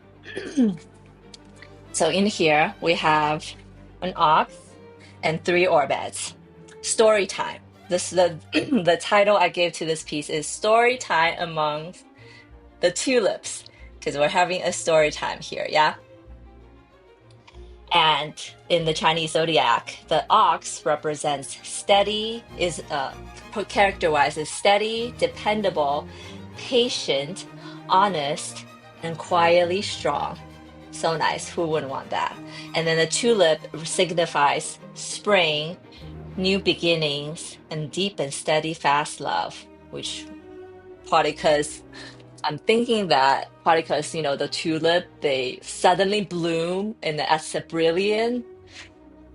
the most brilliant and then sheds really quick. I don't know if that's why. But yes, ox is the steady and dependable soul of the Chinese zodiac. They're patient, honest, and quietly strong. The one who shows up and does the work. And the flower is tulip. It signifies new beginning and deep, steady, fast love. We mentioned that. And it returns faithfully year after year, which is true. Yes, yes. And then I think together, there's this whole piece has a bit of that warmth and then that um, growth, maybe, right? The whole story I'm having here is that is a story time, right? We have a little ox, a little cow who's just born. She's so baby. Oh, you're an ox. There you go. So you're very honest, patient, and dependable. I don't know if you resonate with that. I know. I basically painted a day old cow because if with these animals, I'm sorry, but when they get bigger, they're just not very cute, right? And I wanted them to be cute. But then when they are like a week old, a day old, they are kind of cute with the big eyes and everything still small, right? Mostly. Oh, Michelle's bunny here. Bunny's coming up. So we have the cow, the baby calf. patiently sitting amongst the tulips. And then we have three orbits here sitting around during story time. The first orbit is a bigger one. She's holding a book. I don't know if you noticed. They're reading a book about ox and cows. So in Chinese, cow and ox is basically the same character. So that's what I have here. And hint, that's a little breadcrumb, a little nod to my Chinese heritage, that they are reading a book about cows. These two are so they're focused and very interested to learn about their new friend they just meet, the cow. And then this little ox here has no idea about herself yet until she sat down with them and is basically learning about herself and her species and all that she is. So a little story time amongst the tulip. One is reading, and I don't know if you can notice, but for this one, I made the orbits, the stigma at the end, little light bulbs. So this one is basically her reading lights, giving off a little bit of yellow. It's giving her reading lights for the book. Little story time amongst the tulips. I had a great time painting the tulips. I think I did a good job with the tulips and it was really fun. It was big petal flowers. It's my specialty. I love painting big petal flowers. It's not so much detail. But because of that, I do have to add a lot of texture inside. So it's not just one like boring shaped petal that I represent to you. Little cow. And then with the marks on the cow, um, it was, I think I don't know if you can tell, but it was just like random strokes of color I did it. I didn't want to make it too geometric or too pattern like. So I think that did good. Yeah, so I feel like this piece, it's I think it's really about the story time. The orbit, I feel like is maybe the focus, and then the cow is the subject. So it's like have you guys seen the Inception? It's like you're dreaming about the fact that you're dreaming, which is kind of crazy, right? So I feel like for this, I really love this piece because I thought it was a little clever. Is that we as observers are observing the orbit, observing the cow, if that makes sense at all. So yes, viewers were observing the orbit, observing the cow. Double layer meaning. Cute. So if you guys have like a farm animal relative or something, I feel like this might be a good one for them. Yep. Okay. We have just four more animals to go. And then, oh, so remember in the very beginning, I'm not sure if all of you are here for it, but I really encourage any artists out there, any creators, whatever, whoever, to do um, to really work on something more than just a few times. Because, I usually, I have 4-piece collections, 5-piece collections, and I started doing 7-piece collections. But then this time, because of the nature of the 12 animals or Chinese zodiac, I couldn't just stop at 3 or 4. I had to force myself to keep going. So in the beginning, it was awesome. The middle part really struggled. But then towards the end, something magical that did happen. I think the cow so the cow was like the fifth to the last piece, right? Something started to click in that piece where I really started seeing the relationship between all the things I paint, the nature, the animal, the orbit. Then I start thinking about the story of the orbits more, really building out the stories and the world of orbits, which I'm definitely gonna go further there. But because I did it 12 times, I can just see things getting better towards the end. So I feel like for all the paintings and all the subjects they're exploring, if you just stop at 3 or 4, you're not giving yourself even the chance to see where you can go, especially if a 3 or 4 is like not so good. Oh, I shouldn't say that because I think in some ideas, after one, two pieces, you're like, okay, this is a shitty piece. Oh, this is a bad idea. I don't need to go. But there are some pieces you're like, I love this. I like it. And if you do three or four times and you stop, then you're really not giving yourself the challenge and the opportunity to really push that one subject. And who knows, if you push it far enough, you might realize that one thing is your thing, right? You know, the famous artists, or the most famous artists we know, all have like that one or two things they go over and over again, and they become famous because of it. So yeah, so if you just do three or four pieces and then stop for something that you like, that maybe you're not giving yourself the opportunity to really push it. So I kind of, did that, by not by choice, by default, but I'm so glad I did it. So, okay. After the year of ox, the third animal we have is the year of the tiger. I gotta step a little bit back for this piece because the year of the tiger is also one of my biggest paintings in the whole collection. Not all of them are the same size. The smaller ones are, I think, 18 by 24, and then the next size up I have 20 by 30, and then this one is like the next size up. I don't even know what they are. But yeah, this is the biggest piece because I thought the tiger is such a majestic animal that it deserves my big paper, right? I know this is one of my favorite ones because I think this is favorite one so far. I know. See, I told you something happens when like when you do something, when you do it like 12 times, right?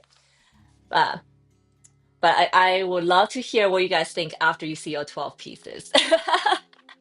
So yes, Year of the Tiger is the tiger is the mo is signifies bravery. The tiger is brave, is powerful, is confident, is magnetic, and the tiger is a natural born leader. And they say that a tiger is so powerful that even as a tiger cub, it really commands a type of presence that a small creature really shouldn't be able to, but it does, right? And then the orchid is a flower that goes with a tiger, and then orchid represents nobility, refinement, integrity, and quiet strength. And I thought these two pairs go so well. I think in some cultures, maybe in like India and Southeast Asia, maybe the tiger is also represents the leader, king, things like that, right? So in this, and then if you're born in the year of 1950, 1962, 1974, 1986, 1998, 2010, 2022 for the babies, you are a little tiger. You're born, you're a year of the tiger. And what was I saying? Um, yeah, anyways, you're born a year tiger. So I mentioned that the tiger, oh, nobility, that's not kings. Nobility. So the tiger in a lot of cultures signifies nobility, and so does the orchid. So I think these together, this makes a really majestic piece, right? And then now I want to show you the little story that's happening inside. So we have three orbits scattered, triangulated around the tiger cub. I don't know if you noticed. So they are on a mission, right? I call this piece the Operation Orchid. So these orbits are up to no good. I don't know what they're up to, right? But you have one that's like doing Mission Impossible style with a rope dropping down from a lily branch. And then the tiger spots it. And then she is frozen mid-air, like, oh shit, what do I do? But the tiger is like, you're small, I don't care. I'm not afraid of you. You're staring at her with curiosity. I'm pretty proud of my tiger facial hair pattern though, because it was not easy to get it right. Michelle said, I love how you paint flowers. Most artists I see you how about do it with one or two brush strokes. You have given me the courage permission to take time and be more precise. Thank you. Oh, I appreciate that. Um, I do want to say that I sometimes admire those artists who can just paint something in one brush, right? Um, and I think that's maybe what watercolor was meant to be. But I feel like I love details in my art, and I think details elevate art. So I kept on trying to push my watercolor to be more, I don't know if realistic is where I was going, but to be more like hyper focused. Maybe that's a word. And then I want them to be detailed with lots of, lines and colors, different petals. And I obviously one of the reason I do that is so I can stand out amongst all the other watercolor artists. But like you said, I think to do that also takes a lot of patience and courage and studying observation that I think it was just good for me as a person because I'm a very impatient person and I feel like all that is good for me in general in life. Anyway, so back to this painting. We have this on a mission getting caught, and then her friend here at the bottom is like realizing they're caught, so she's trying to like quietly incognitally step away like I'm out of here. I think she might be my favorite. So mysterious. I feel this emotion so much, guys. It's like, oh, I'm out of here. Awkward moments. I'm out. And then we have a third friend here. She is like the maybe the caring one out of the bunch. She's hiding behind an orchid flower, but is trying to make sure that her friend here is okay and that they all kind of get away. Okay.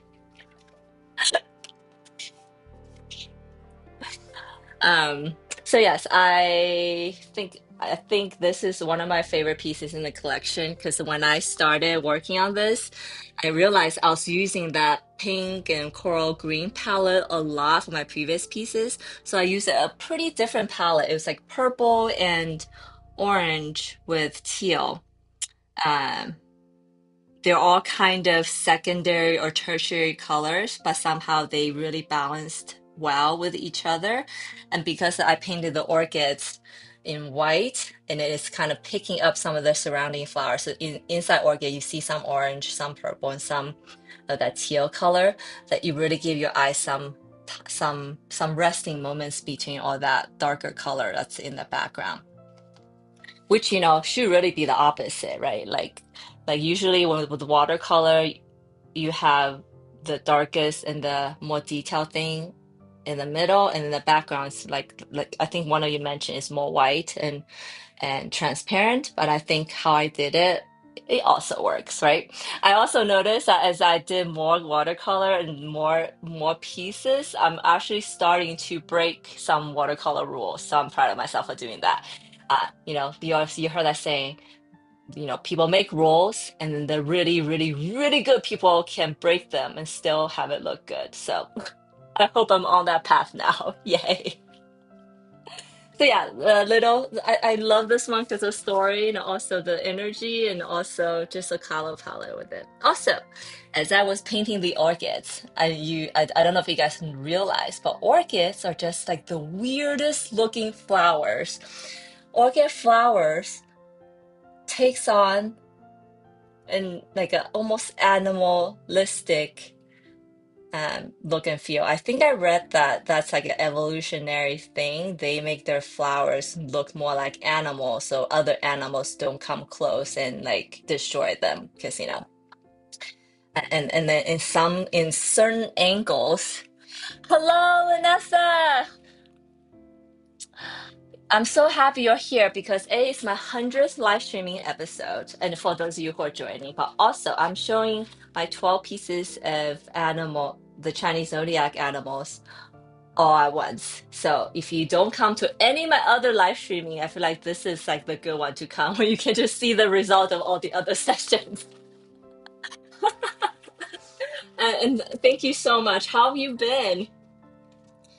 So yeah, I was just, this is my tiger piece now, and I was just telling everyone that the orchid flower, if you go up to some angles, trying to say like the frontal, like this one, frontal angle. I almost like this almost looks like a skull in the middle, right?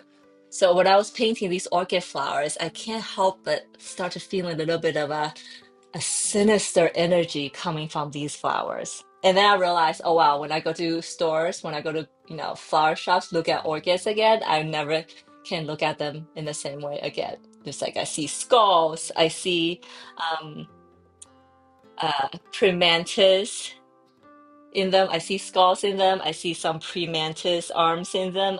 So the orchid flower is starting to look more like an animal to me. Just got home from work. Nice. Well, I'm so happy, so glad, Vanessa, you're home and you get to relax, maybe before you get on with your evening responsibilities and duties and whatnot. But yes, I think this one. Oh, and also, uh, I don't know if you guys follow interior design trends, but because I'm an artist, I kind of have to with because when I make art, I hope that they'll hang in somebody's home instead of just sitting in storage at my home, right? So the these more saturated purples and saturated greens is kind of the interior design trend. Maybe starting last year, going to this year, and probably will be for the next couple years. But I thought this will probably go well if you're doing some decorating or new renovation and you wanted to paint your wall dark color. So this might go well on that. Yes. Oh yeah, Vanessa, you know, because you're a painter, what has been the most what has been like a requested colors, other than your base neutral colors? I read that it was definitely lots of like warm browns and like terracotta colors, and then greens and teals, dark purples, like jewel colors. There you go. I won't list all of them, but like jewel tones. Cooking on the grill, I'll sit back and relax. Nice. Well, good. Let men do the cooking for once. I'm trying watercolor and fabric, but I think I need more color. I watered down too much. Oh, that's awesome. But did you also know, because I've done this once before, that there is a fabric dyeing, like a fabric dye that comes in a bottle of really watery things. So you can probably also try to use that in the same way that you use watercolor. And the awesome thing about that fabric paint is that once it dries, you wash it, it dyes your fabric. So, because I wouldn't dare to ask you to wash that fabric with watercolor on it because it'll probably be washed off, but that fabric dye actually does stay. And I have painted like um, trees and stuff on white fabric, and it actually looks really good. So if you wanted to try that,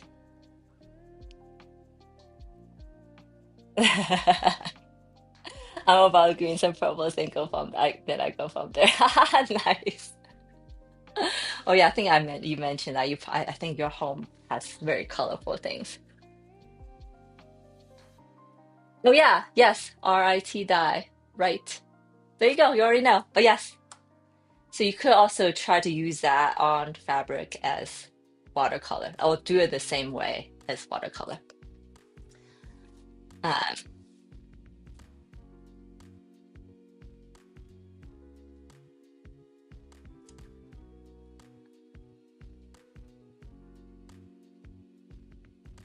gotcha. Okay, cool. Okay, so next up, I know Michelle, you're the rabbit bunny. So this one is your year. So the next step is Year of the Rabbit. And also, I think some of you might be here for that. But remember remember we had the whole debate about or discussion because we were all kind of in agreement, so not a debate. The discussion of what is a bunny, a rabbit, and hare, and if they're related or they're interchangeable. I heard it's now millennial green. Oh, great. Oh yeah, yes, the green is kind of the color of the moment right now for sure. So I guess my whole collection all have some sort of green in it. So yeah, it'll probably go well on all your homes. Tee. Okay, so for those of you who weren't here and isn't 100% clear on the distinction, we realized, or I realized that bunny is just like a nickname for baby, cute, smaller size rabbits. It doesn't have to be a baby, but just like cute and small rabbits, I guess. And then rabbit is a proper term. And also, I think rabbit is like the domesticated version of maybe not all domesticated, but like rabbit is one thing, and then hare is a separate thing. I think that someone said the distinction is like hare is like the wolf, and then rabbit is like the dog. They're still, 99% genetically identical, but with slight difference. And hare, for what I know, is bigger and have like just long, giant ears. But so I guess the one I painted is like hair in between hare and rabbit, but I made her really cute, so I would like to call her Bunny. Okay, but it is for year and the rabbit. So year of the rabbit, and the flower that comes with the rabbit is a jasmine. So if you are born in the year of 1951, 1963, 1975, 1987, 1999, 2011, or 2023, you are the year of the rabbit. Rabbits are known to be the gentlest sign in Chinese zodiac. You're quiet, you're kind, you're gracious, you're tender, and you're calm. So for those of you who are born in the year rabbit, I don't know if you identify with all that descriptions. And if you do, please come in the chat and let me know. And the jasmine represents grace, purity, sweet affection. I can only guess the sweet affection because the jasmine just smells so amazing and awesome, right? So together, with the rabbit and jasmine, I feel like this piece, and I think I mentioned this when I finished when I was painting this. This whole piece to me feels it's like a very quiet moment, a very intimate moment, kind of similar to the year of the pig painting, and then maybe the year of the goat. This is like a very quiet, like all the cool colors, all the colors are pretty cool, so it definitely adds to that quietness. So in this painting, we have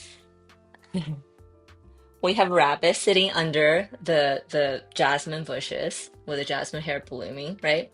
And then she somehow found an orbit or discover orbit is kind of straddling the orbit, holding onto it, is playing with it, examining it, or just full of curiosity and tender love. I think it's like the bunny thought, oh, my new stuffed animal, and she's clutching the orbit. um, mm, I'm sure if you have encountered kids, so many kids always have like a stuffy in their hand and they clutch them with their dear life. It's kind of what's happening here. The bunny found the orbit, clutching it, and obviously the orbit being a live living thing, she is trying to sit still so she's like not scaring or disturbing the bunny, but she doesn't know what to do. She's like, what do I do? Do I stand up? Do I stay? Do I go? And then we have her friend, second one. She's kind of making fun of the second one. She's kind of making fun of her because she got caught and she doesn't know what to do. But also she sat down next to her because she didn't want to disturb the bunny either. And while sitting down, she's kind of dozing off because we don't know how long this has been going on. So she's kind of like dozing off and then looking at her like, when can we go? Do you guys ever have those moments when someone is like, come on, or your husband, your kids?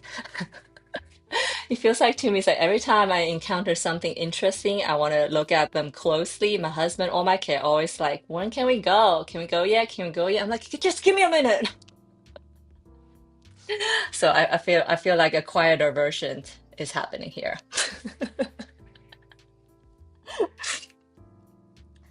And I think, I think same message comes here with the year of the pig is that sometimes those little small moments, tender loving incidences and quiet moments is kind of, what life is all about. And then we should focus on those.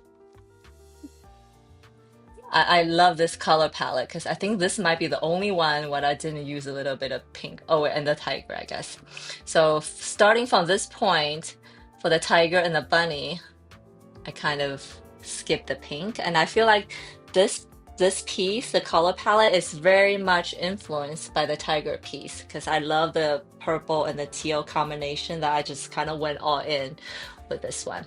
Oh, another thing I want to mention is that I had a great time painting the jasmine flowers and the petals. I don't know if you can see, but the leaves are literally just me, just brushes of watercolor overlaying different colors. So like, we have the like darker purple, lighter purple, teals and lighter greens and darker greens. They're just overlaying each other. And because of watercolor, they create this like transparency effect, shadow, the thing. To me, these are things that are probably further to the back. They're kind of out focused. They're more transparent against these very detailed, very rendered, focused flowers. So I think that was a good contrast. And I think this is, I think, maybe starting this one, I really started to pay attention and the focus on creating depth in my art and creating depth. To Michelle and everyone else who made the comment that sometimes, as much as I want to make the whole piece detailed and focused and awesome, it takes even greater effort on my end to restrain myself from doing that. And I think when I'm not doing that, when I purposely decide, okay, I'm going to focus here, but not focus here, it takes me so much effort to not keep going on this. Okay. But I think in the end, that restraint creates a better outcome. Um, so that your eyes can land somewhere and interpret what's on the screen and not go crazy. And again, guys, all these artwork I'm showing are listed as prints in my Etsy shop, and the link is down below in the description if you want to see all of them together all at once. If you're interested in purchasing any of the prints or originals, just let me know. Okay, so we have Year the Bunny. We're kind of coming up towards the end. So the next two I don't know if I were to call them my best ones. Actually, I mean, I think they're all pretty awesome, but I feel like these the last two pieces, um, I can see myself the skill of the watercolor artist coming alive. But let me know if you guys think that, because I've kind of might completely be overthinking it, because I still had to make sure that the whole 12 pieces sit together as a collection.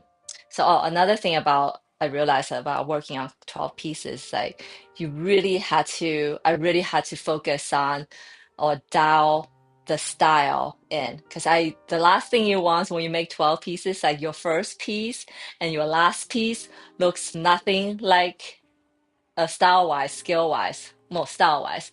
First and last piece, they look nothing like each other, that they shouldn't belong in the same collection. So I definitely was trying to avoid that. So all 12 pieces still sits together nicely as a collection, but I definitely noticed that towards the end, I was just getting better.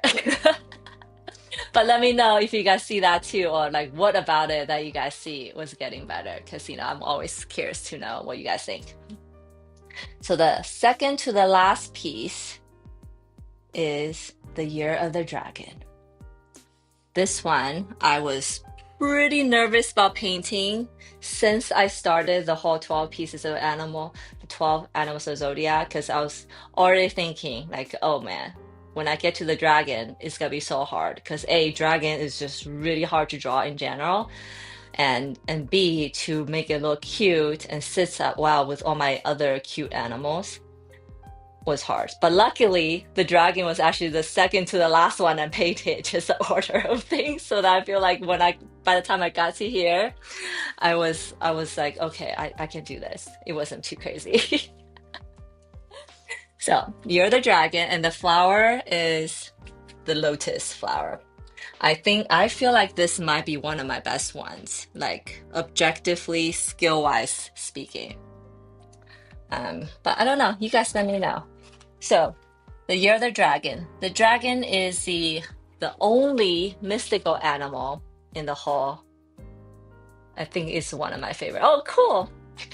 Yeah, I think this is too. I feel like composition-wise, balance, the depth creation, restraint versus detailed. I think I hit all that just right in this piece. Um, was not easy, okay? So yeah, if you're born in the year of 1952, 1964, 1976, 1988, 2000, oh, the dragon of the 2000, that's cool. 2012, 2024, or 2024. The next one will be 2036. You are born the year of the dragon. And the lotus flower, so for dragon, it represents like powerful, is noble, is auspicious, is lucky, and it's magnificent. It's a bringer of good luck and blessing, apparently, and good fortune and all that good stuff. So actually, it's fun fact. When there's a year of dragon coming around in China, I hear that there's more people are trying to get pregnant during more people try to get pregnant right before so that to make sure their kids are born in the year of dragon because in Chinese culture and a lot of Asian culture, uh, the dragon, the emperors and rulers, they are the only ones who can use the imagery of dragon because the dragon represents the emperors and the kings and whatnot. They are, good fortune, the power, and then so people believe that, if you're born in the year of the dragon, you have all that good blessing coming your way. Cutest dragon ever seen with Vanessa. I think this is the cutest dragon I have seen either. But like I said, I think I spent the longest time concepting this animal because there's really no reference for me to look at. I can't just look up an image of a dragon to paint after, and all the imageries are of other artists and of all the of things that's drawn and created. So there's nothing real go from to go from, which also means that I can literally do whatever I want to my dragon and it'll still be fine. Because, who's to say like my dragon is not anatomically correct versus the next dragon, right? So I, so, and I think because of that, it just took me a long time to concept it. And you notice that for this dragon, I did it the Chinese style with legs and no wings, because dragons in the Western culture have wings, and the Chinese dragon is more like a snake without wings. I don't know if you guys knew that, but you probably do that. And then, we had this whole discussion when I was painting this that the dragon animal imagery is literally in all cultures dates back in ancient times. But we supposedly in ancient times there's no cultural exchange. So I just find it always fascinating that this dragon creature is in all cultures. It kind of makes you wonder why. And then the flower is a lotus flower. The lotus flowers represents purity, resilience, and rising above hardship. Um, because lotus rises clean and radiant straight out of muddy water. And this is something that we always talk about in Chinese culture too, is that, the lotus root is in mud, but from the mud, from all that impurity and grossness, it comes these beautiful flowers that's entirely like pure and, Zen, right? We think when I think lotus flower, I think of Buddhism, I think of um, meditation. I think of things that's just like a higher elevated state of mind, maybe. I think that's like, yes, state of mind. So together, I love the pairing because this whole painting, it feels to me, is a little bit more uh, I don't want to say really like elevated, but it's just something very pure and very zen about this painting, right? Something that maybe we should all strive for, this state of mind. And then to get the dragon and the lotus pairing together, um, I thought, it's a good to you can think about when they're together that they are lifting each other up. They both bring something that is lucky, pure, all the good things that we want in life. And who wouldn't want some dragon blessing in life, right? And then the story that's happening in this piece is that we have these two orbits, these two orbits in the water that the lotus flowers are growing out of. Maybe they're there to play. Oh, thank you, CFLC. Hello, hello. Thank you so much. I'm showing my 12 pieces of 12 animals of Chinese zodiac. This is actually one of my last ones. But after I do the last one, I will go back and show it again with all the breadcrumbs I kind of left in them. So if you stay, you'll see all 12 pieces. But thank you so much for commenting on this piece. I have so much to say about this piece, so bear with me, okay? So in this piece, we have two orbits, my character IP I created for my art. Two of them, they're in water. You see, one is like really struggling, trying to get out of the water. The other one is treading the water, trying to help her, but she's not doing so well for herself.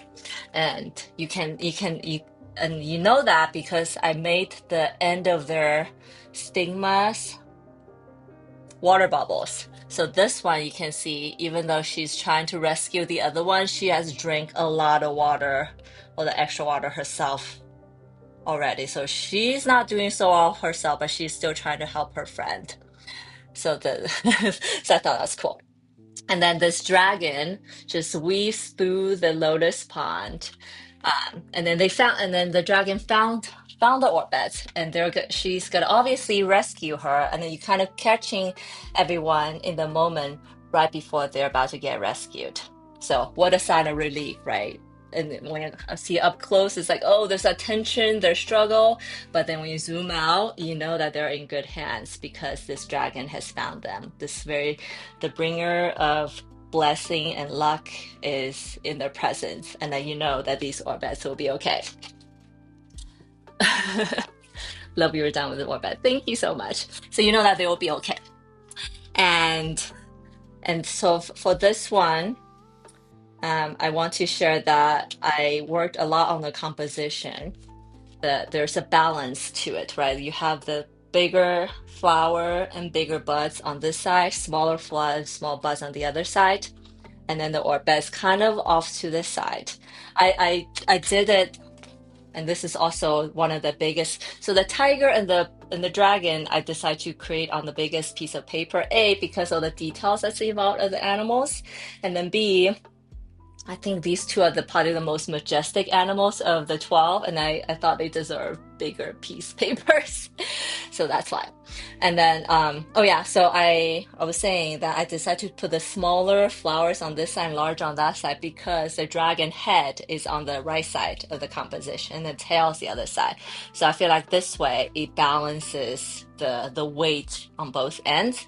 And then I added these water beadlets to the lotus flowers because that's one of the things I love about lotus flowers, that in the morning all the dewdrops kind of collects and it kind of wiggles a little bit because the lotus flower has a little bit of like peach fuzz on it, so it doesn't get matte or gets like the water doesn't just stick on it. It kind of rolls a little bit.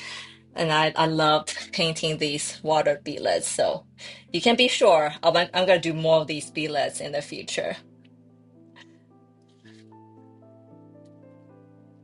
And then the other thing I wanted to point out that this one I worked really hard on the restraint of details and then leaving some things less detailed. So in the front of the pond, the bottom or the bottom half of the painting, everything's very detailed, very rendered, right? You see the beads, the lotus leaves have all the veins on them. The lotus flowers have some veins. You can even see some veins on them, right?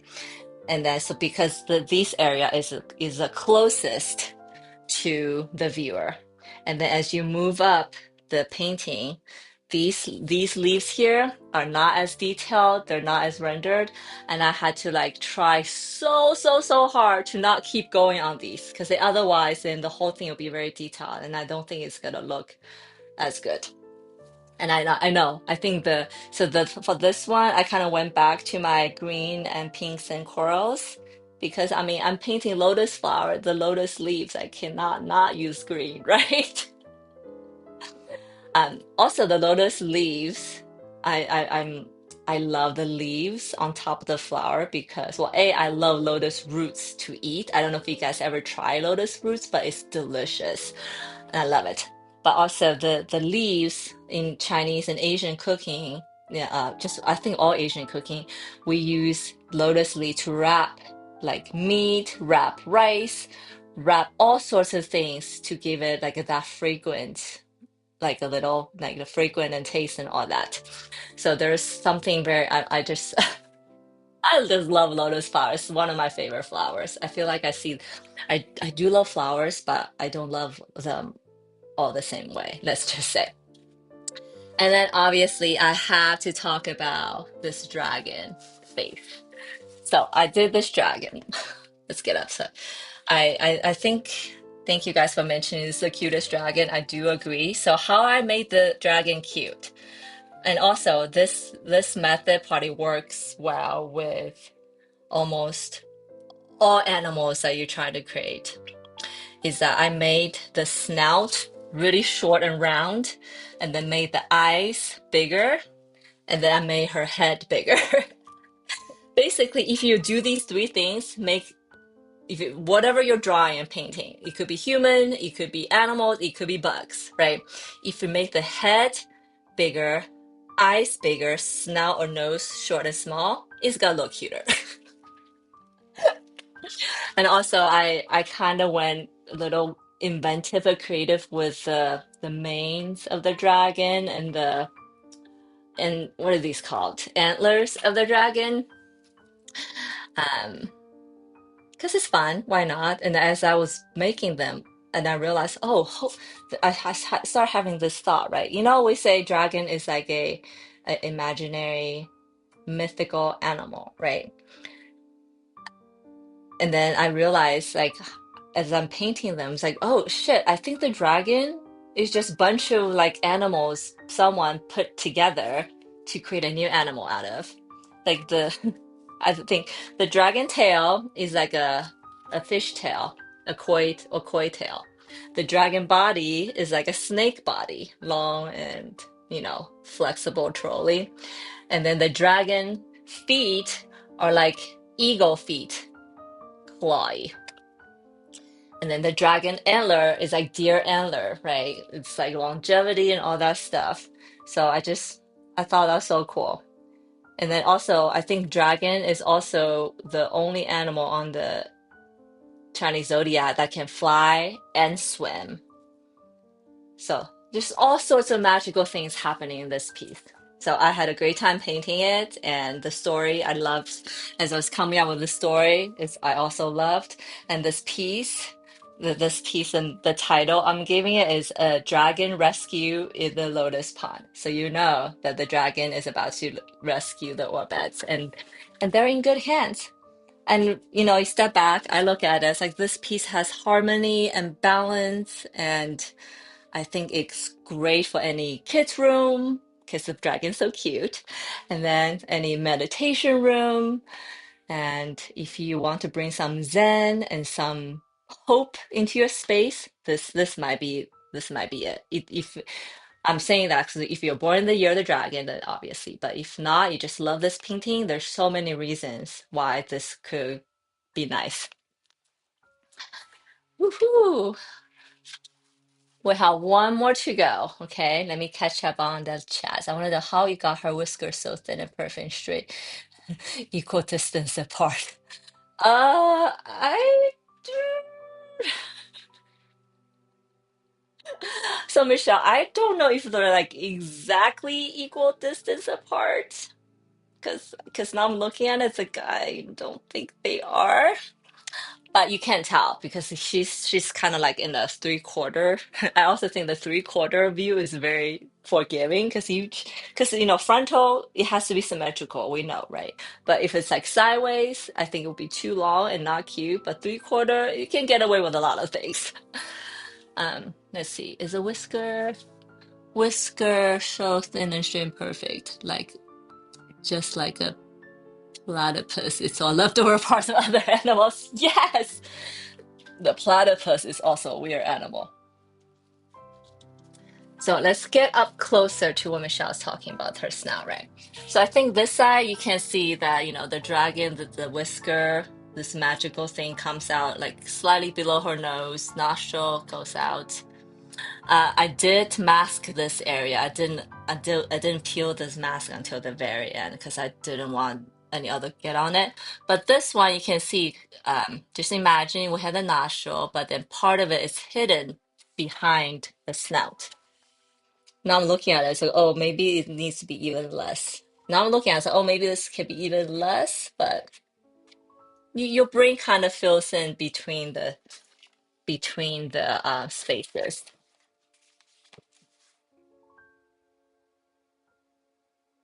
Yeah. Oh, I mean like the width of the whisker. Width of the whisker. Oh, how even it. I know what you mean, Michelle. Okay, so this is something I had to. This might be a surprise answer, okay, Michelle? So you remember I used to be a shoe designer and I used to draw a lot of shoe laces. So this is definitely me employing that I can't even say skill, that random thing that I actually had a lot of practice on, translating my previous career into my current art. Because look at this. The whisker, how it is literally how I used to draw shoelaces, right? With shoelaces, when you draw the three-quarter, you have like one coming out the other side, but the other one goes behind it. Yeah, there you go. So, unlikely place where I had to practice to draw something like this, but yes, shoelaces for my previous career. Shoelaces toolbox. I know. It's like it's one of some things like I I sometimes think about all the skills I learned from my shoe design days. Like, am I ever gonna use that again? Like, it's kind of a shame that it was a lot of knowledge I had, right? And then there you go. Today, you just reminded me that you just never know when those skills will come in handy. But yes, shoelaces. So I'm actually really good at drawing parallel lines with a pencil.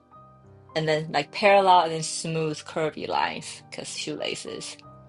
I'm actually not very good at drawing zigzag lines because they just always kind of like start zigzagging the wrong way. Okay, the last piece we have, and I know that Trevor is you're the snake, and you've been waiting so patiently. And this is a piece I did it last week, so you guys probably remember it, but you have never seen the finished one. Okay, ready? Da da da da! Year of a happy snake. So the snake and the flower is camellia flower, which I love. So this piece here, if you're born in the year of 1953, 1965, 1977, 1989, 2001, 2013, or 2025, which is just last year, you are a year of the snake. I had a lot of great time painting the camellia flowers.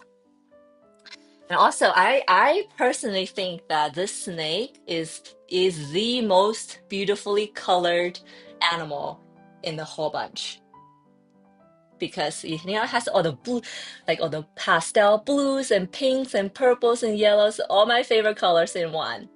And she just looks so cute and friendly.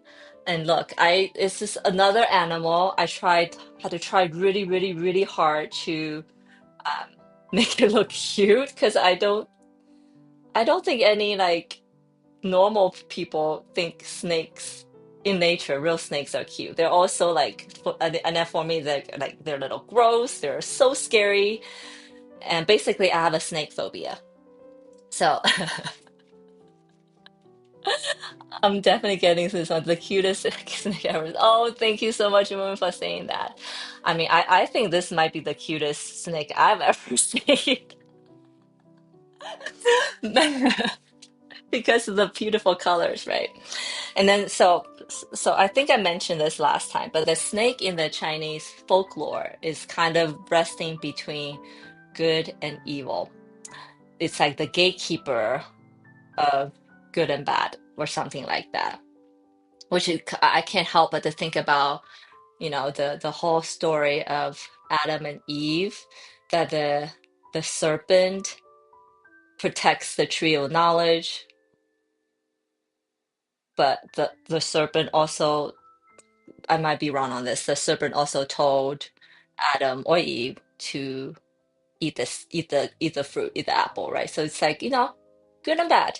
But in Chinese culture, in my case specifically, the snake is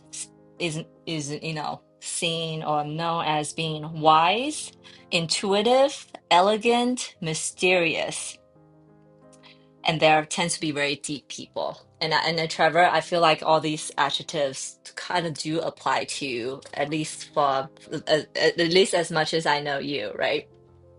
So you should be proud. Anybody, you should be proud that you are born in the year of the snake.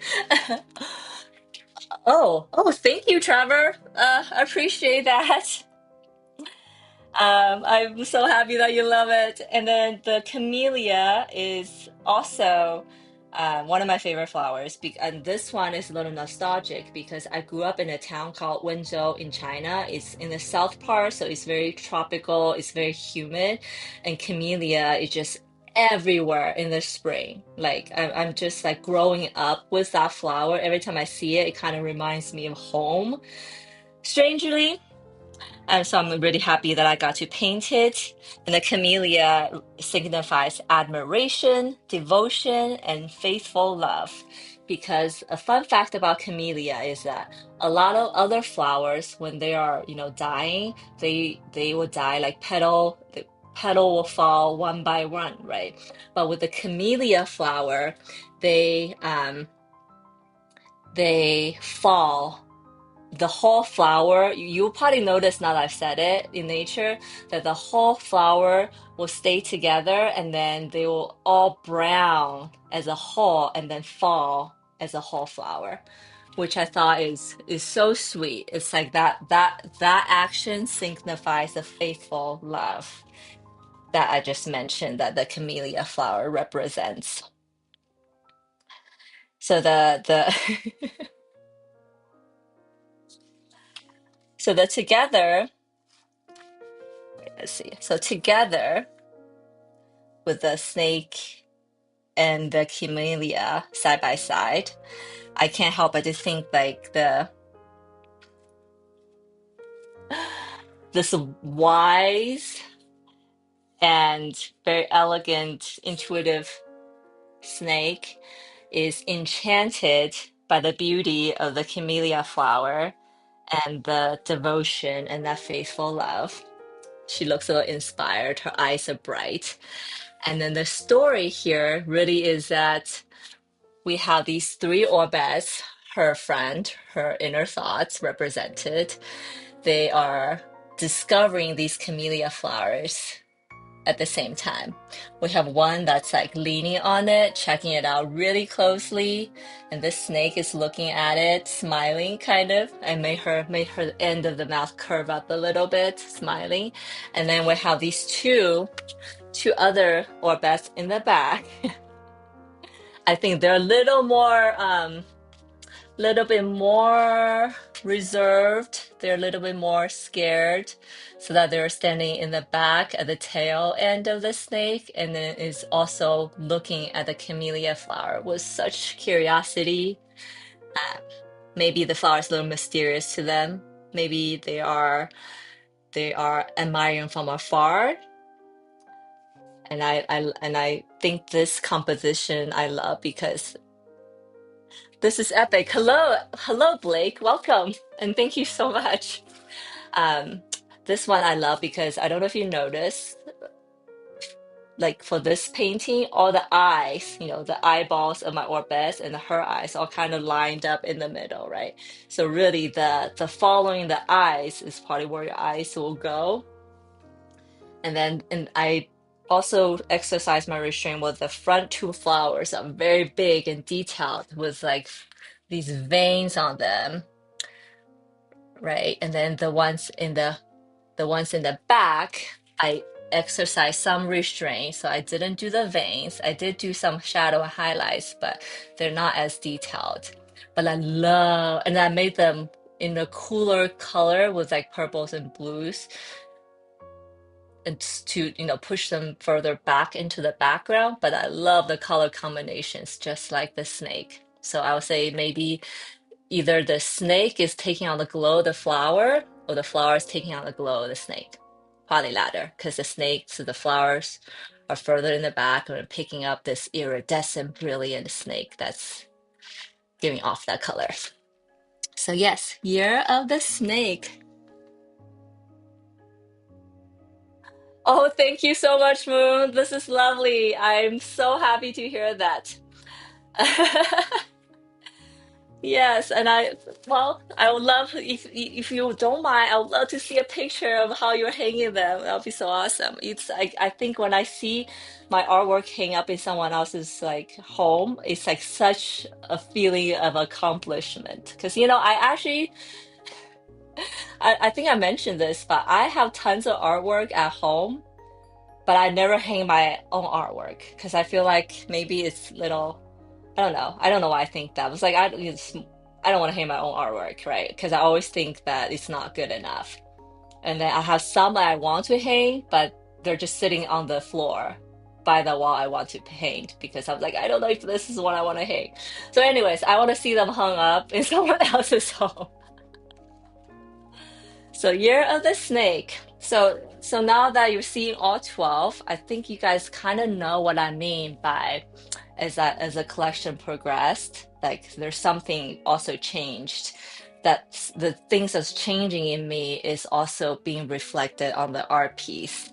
And and then I'm wondering if next time I do another 12-piece collection of some other kind, I mean, I hope the same thing will happen, right? Because I definitely want to get better every single day. So if by every 12 piece I do, I reach like a threshold, the cosmic wholeness, as we question, then I should always do things in 12s, right?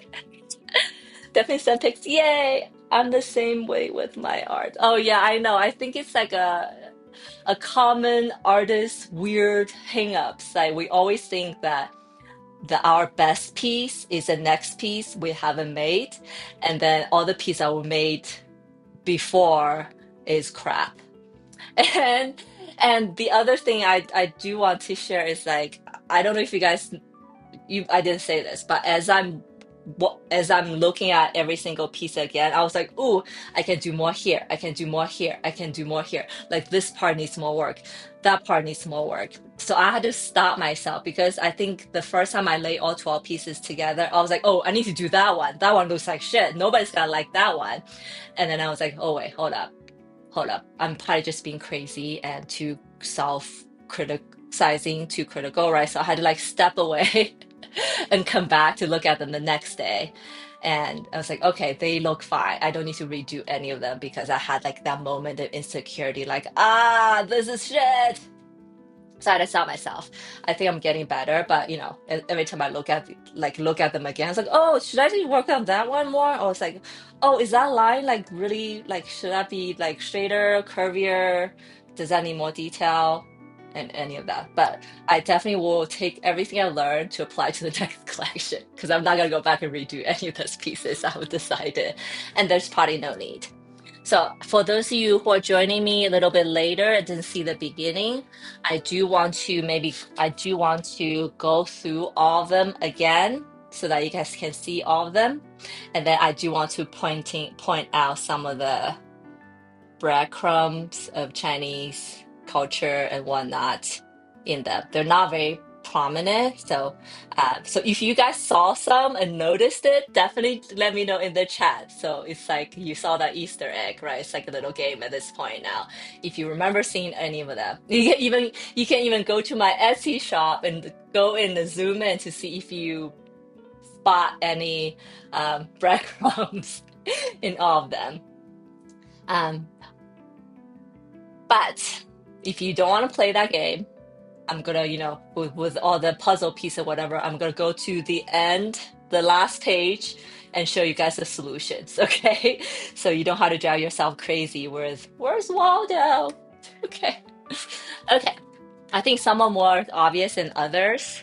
And then there's, I think, one or two pieces I just didn't do for some reason. And I'll show you why. They're all awesome. Thank you so much, Trevor. Thank you guys. Okay, so back to the first one. Year of the Horse. Any horse lovers, any sunflower lovers, this is for you, okay? And then the little breadcrumb, the Chinese culture, the nod to my Chinese culture heritage is the red envelope. I think that's common enough. It is also an emoji at this point, so it's basically global knowledge. Little red envelope for you right here. Year of the Horse. Second piece. Well, amazing. Thank you, Blake. I'm torn between the horse, the tiger, and the dragon is my favorite. Horse, tiger, dragon. I think the three are awesome. That's hard for me too, Mary. I think ah, I uh I think I might have to pick the dragon just because how much time I put in that one piece, like how hard it was for me. So there's like, I guess it's a little biased opinion because I think that is my hardest one. So maybe that's a little biased. So the second one, Year of the Goat with carnation flowers. And the little breadcrumb, this one's pretty obvious, is the lantern that this orb is holding, the guiding light. And again, if you're just joining me, all these are in my Etsy shop as prints. And if you're thinking about originals, definitely contact me. They're not listed anywhere, so. Blake, are you using cold press paper? What's your opinion on hot press versus cold press flower? Ooh, I love that. Yes, I am using the Arches cold press watercolor paper, the 150-pound, 300-gram weight.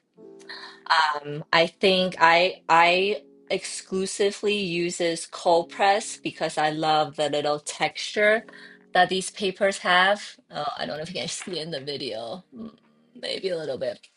And actually for all my prints that I have in my Etsy shop, they're also printed on cold press paper because I think that texture is what watercolor is all about to me, right? And then hot press is great, I think, for gouache because I do notice that sometimes I use gouache on top of cold press. I had to go over a few times to cover all the valley and dips, all the teeth, so to speak. But I favorite cold press because of that texture. And I know that different brands have slightly different textures. So I love the texture with from Arches because it's like it's not too much and it's like it's irregular but it has a rhythm to it. Where and this the other one I have is Bao Hong watercolor paper. That texture, that cold press texture is slightly more patterned. You can kind of recognize like the pattern on it, it doesn't really bother me except only sometimes when I do a transparent wash. And then when that pattern becomes too obvious, I don't like it. But that hasn't really happened because I never do a even wash on a whole entire piece, right? There's always like shadows and highlights, so that doesn't really bother me. But yes, that's my cold press. So for this one, this might be a little hard to see. I don't know if you guys noticed it earlier, but the little breadcrumb is here. You see in the center of that chrysanthemum where all the petals folds in creates weird shapes? That's a Chinese character that says monkey. And I was like, oh, cool, I still remember how to write Chinese. So yay me. But I think this one is hard to spot if I don't say it, right? Because it's like A is in the corner, B is in the middle where a lot of texture happens anyways. But if you read Chinese, you might recognize that instantly. This is a year of the monkey with chrysanthemum flowers.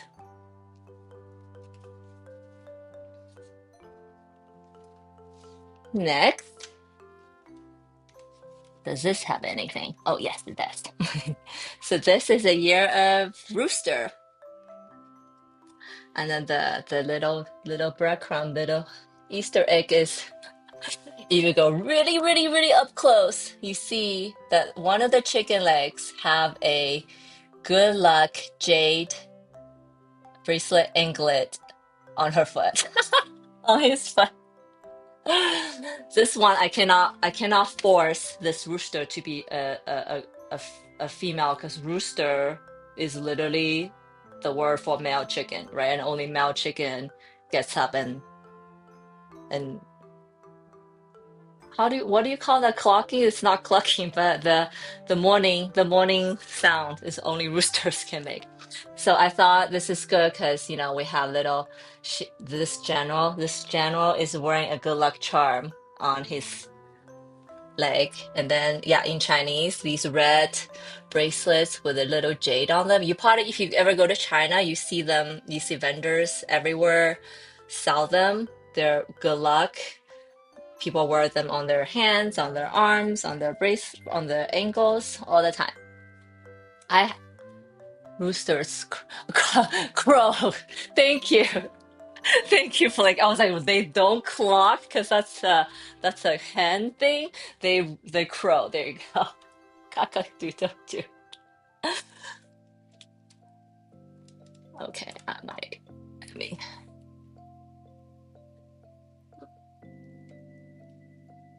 there you go.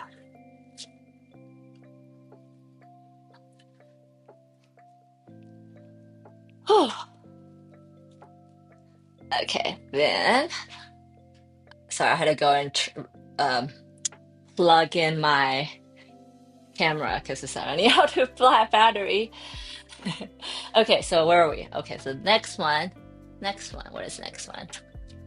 Next one is the year of the dog. Oh, this one is so small. I even forgot that I had it. But if you go up really, really, really, really close, the little flower right next to the dog, you can see a Chinese coin with the red strings attached to it. And I put a Petra details like, yeah, I know, I think it's fun, right? So yeah, it's a Chinese coin with some red strings on it going off the side. That's also a good luck thing in Chinese for sure. That's the happy. It's a very content content Chihuahua who is stopping to smell the roses without a worry and care in the world. Sometimes I look at my cat and my dog, I'm like, you guys have the best life. Like, what? You don't have to work, you don't have to pay rent, you have food just given to you all the time. So yeah, we're the sucker for the pets, the humans. Oh, hello, very beautiful drawing. I love your name. But thank you. I am showing my 12 pieces of Chinese, 12 pieces of artwork I did for the 12 animals of Chinese zodiac. So I'm just showing, cycling through them. I don't know which part you jumped in, so let me know if you want to see rest of them, okay? So I've gone through all of them once already. You can probably go back to the live stream and see and watch the meaning, my thought process, what's going on in each piece. But now I'm going through them, showing you all the hidden Easter eggs and hide in some of them. So yeah, this one was so small, I even forgot about it. But yeah, there's a little good luck coin next to the doggy. Little luck for her, little luck for me, and little luck for you. We could all use a little luck. Have you ever heard that saying? I don't know if you know, if you have Chinese friend, you probably know this, but everything in Chinese is like, this brings you good luck, this brings you good health, this is good for you. So yeah, we all want a little bit luck in life. And that there's this quote I heard I love. It's like, I rather be lucky than good. And then if you're not lucky or luck doesn't randomly strike you, which is I'm definitely that person. Yeah, I've never won anything, never won any like sweepstakes, whatever. So I just need to be very, very good to go on in life. Next piece. Oh yeah, this one I kind of mentioned when I was showing it. My dogs are frequently bored, so I feel sorry for them. My living room is hard to take them on long walks during the summertime because they stay hot most of the time. Oh yeah, I see that. And my dog's old, so I feel like he just wants to lay down. But and luckily, recently got a cat. So I feel like the cat is, and she's young. She's like 2 or 3. She's 3. So the cat is definitely keeping my old Chihuahua very young. Because uh, a funny thing is, my dog is 15, almost 15, right? So which is like really old for dogs, but probably old for Chihuahua because Chihuahua lives longer lives, I think. And for the longest time, he was so well behaved because he kind of know what he can get away with, what he can't get away with, have that dialed in, right? So he's good. But then since we got the cat, and we have a few cat owners in the audience, like if you have a cat, you cannot tell cat what to do. They just do what they want. They wake up when they want, they sleep when they want, they just do what they want. And then when they do something bad, like scratch at my couch, scratch at things, fling food everywhere, you can't really discipline them because they don't really respond to discipline in the same way. Right. So when that happens, I'm just like, oh, cat, I clean it up, I do the things. And I think my dog realizes that now he's picking up all my cat or the cat's bad habits again is becoming like a puppy, misbehaving puppy again. So I don't know what's going on. And there's not much I can do about it besides just being very patient.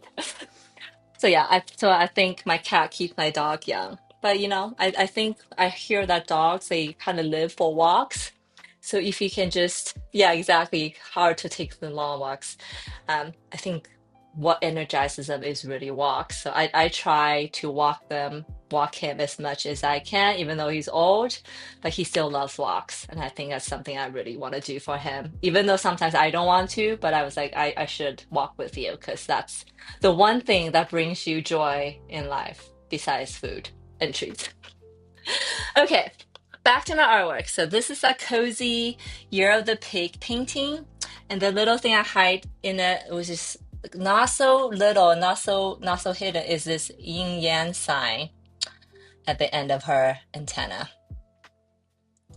And I thought it's fun because A, I was kind of running out of Chinese or Asian Chinese related symbols, but B, the top of her head is so round when I drew it. It was kind of perfect to hit a yin yang sign into them. And And then maybe, maybe, excuse me. So I'm thinking, oh, maybe, because of three of them, she is like the voice of reasoning. She's the yin yang balance. She's the one that balances out these two who are clearly you see are troublemakers. They're like they're at this butt the first, and they're just, in the front line, whereas this one's a little more timid. Maybe that's how I can see it, how I can think about it. It's a little yin yang sign in them. So yeah, so far they all have them in it, huh? Let's see. I know there's one or two I didn't do.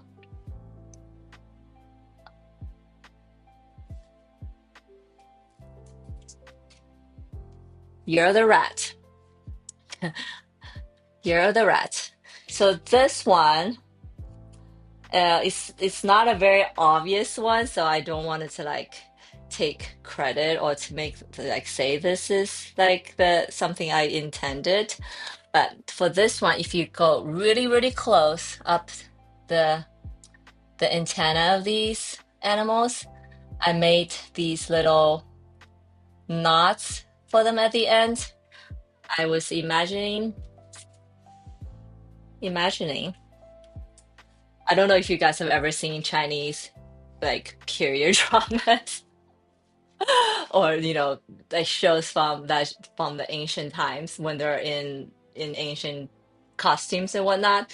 But and I think it's something that's in Western culture too, because back then they don't really shower so much, right? And as human beings, Homo sapiens, we have body odors, right? So in Asia, in China, in ancient times, they have these little pouches they wear that are full of they have perfumes in them. Their perfume is either in the form of powder or form of like flower leaves and herb leaves or whatever. These pouches that everybody wear on their waist, they hang down, right? And then those pouches always have these really elaborate, beautiful knots at the end. Sometimes these knots will have jade on them. Sometimes they have precious jewels if you're from wealthy family.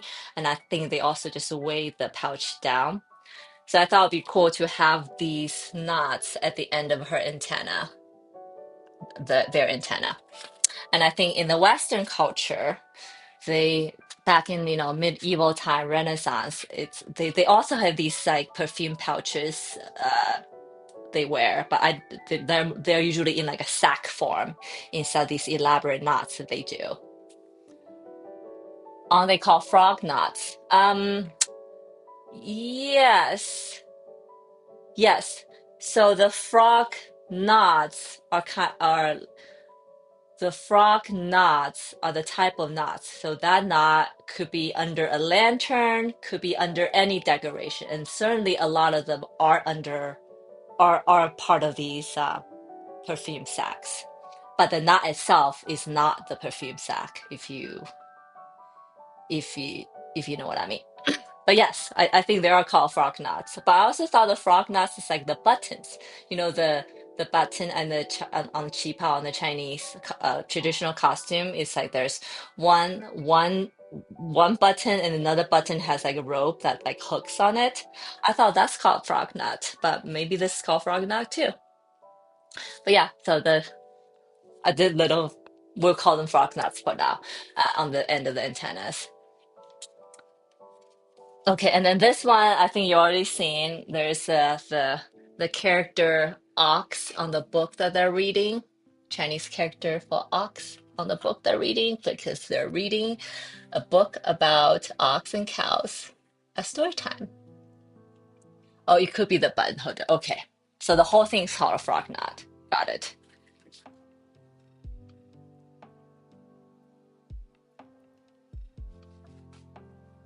So this one has a Chinese character on them, and then these ones. Oh, okay. So the tiger one, I don't think I did any breadcrumbs on them.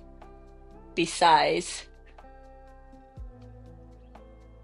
I thought, the tiger and the orchid was like Asian enough, and I look at it, maybe not. So this one I didn't do any breadcrumbs. So surprise, one that doesn't have it. But I want to show this again for those of you who just joined me on this live stream. You're the tiger and orchid. Do you have picture? Do you have a picture for every animal on the Chinese zodiac? I don't have all of them photographed together, but if you go to my Etsy shop, the link is in the description of this live stream, then you'll see all 12 of them side by side. So that might be easier place to go look. And then today I did post all 12 of them in one shot, but they were just like all corners, like a little mystery teaser photo of all of them in one corner. So I guess if you weren't on my Etsy, so for those of you who are here, you're seeing this whole collection for the first time. No one else has seen them besides, me and my family and my animals at home, seeing them together. So I'm showing these all together at the same time. And then if you're not here, you probably don't even know that I have all of them in my Etsy shop. So no one else in the world knows this exists right now besides you guys. So I think that's kind of cool, yeah?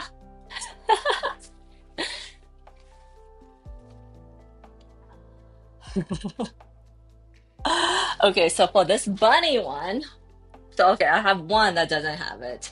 For this bunny one, it's also very not very obvious. So I don't even consider it, but I had to show it. So at the end of this antenna, there are these things inside. Red things inside.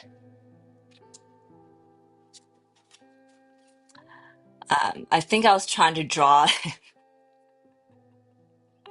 I don't want to say this counts because I think I was trying to draw the symbol, the red emoji symbol. Like I think it's a word for what the Chinese word means, prosperity or something. I was trying to do that in the little red circle inside, but it was too small, so I kind of gave up half of the way. So I don't know if this one technically counts, but I had the intent of it. And then this last one, oh wait, no, sorry, not the last one. The last one I did do. And then this dragon one, I didn't do any because I thought, the lotus and the dragon is like enough enough nod to my Chinese culture. So I didn't do it this on here. So far, so 1, 2, 3, I don't have that. And then the last piece, the year of the snake. If you look at all the intent at the end of all the orbits, all my orbits,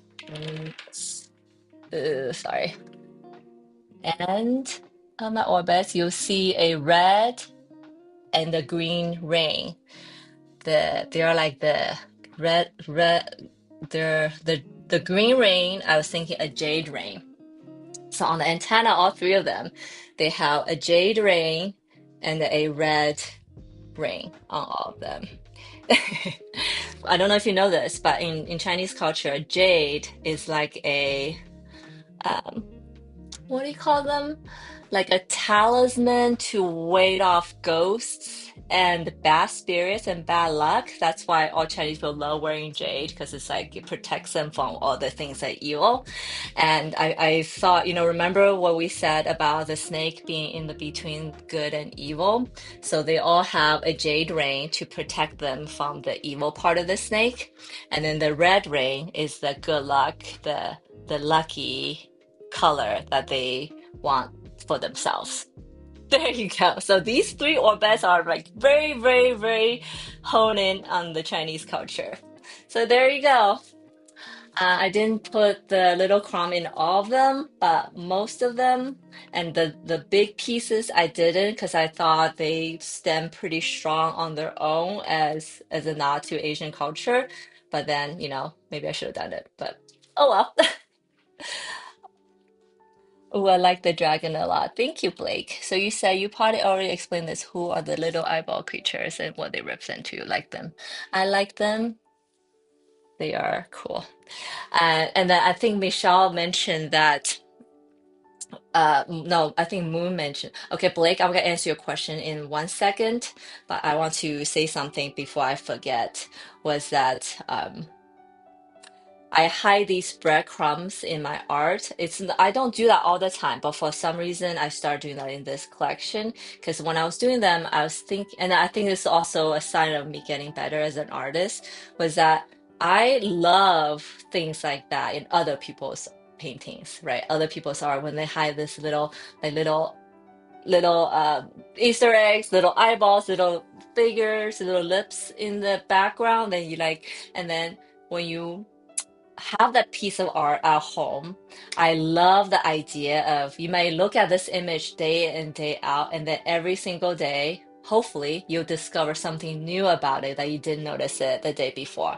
And I really want that for my art, and I appreciate that for other people's art. So I'm probably gonna start doing this a lot in the future, but maybe not so. But this one was so good because there was like theme to it, so it was easy to come up with Easter eggs that made sense. Because I don't want to just go out and add random things to my painting that has nothing to do with what's going on.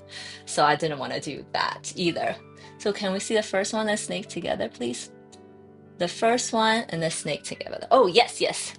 Okay, so for Blake, first one was the year of the horse, and then the last one was the snake. Okay, Michelle, I'm gonna show you 1 second. But for Blake, who asked, so Blake on Twitch asked, what are those little people called and what they represent? So I just want to mention that real quick, okay? Oh yeah, so one second. First one is You're the Horse I did. You can see there's a lot more white space, right? I think the story is still strong, but it's I think it's very side view. It's a side view perspective because it's easier for me to draw side views. And there's a lot of white space.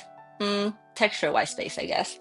And then this is the last one I did. You can see that I'm starting to play with perspectives more. This one is like you're looking like you're up looking down a little bit. And then I started to fill in the white spaces more. Um, but I still leave areas so that it's not whole thing filled. So first and last one. And then those little creatures you have. This also the creature is pretty bigger, much bigger here, smaller here. But I guess the snake is also a much bigger animal, so proportionally it's fine, it makes sense. So the creatures I have is also I call them orbits. There are a couple videos on my channel to explain how they came about and why they exist. But the orbits, I call orbits because their head is a eyeball. It's a orb, and then orbits because they're all girls, and I'll explain why they are girls in a second. But I came up with this character IP as from one collection, and they're actually now that we're speaking of Easter eggs, I think in 2024 maybe end of 20, beginning 2025, I was making a lot of artwork that has eyeballs hiding in the center of flowers, right? So these are like the Easter eggs at the time. I love the idea of people looking at the flowers like, oh, it's a pretty flower, and then they'll go in and see, oh, there's an eye in the middle. So these orbit creatures was a doodle of me on airplane in attempt to draw those flowers. And then I thought these orbits are even cuter than the flowers. So I started to have them as their own thing. But the whole thing came out, what they represent is that these orbits are my thought creatures. For that collection, the one I did, The Shell of Self, was ow, poke my face, was I start thinking about, how often do we have thoughts in our head that just going in crazy places that we know is not good for us, but we cannot stop having them, right? And I thought, how awesome.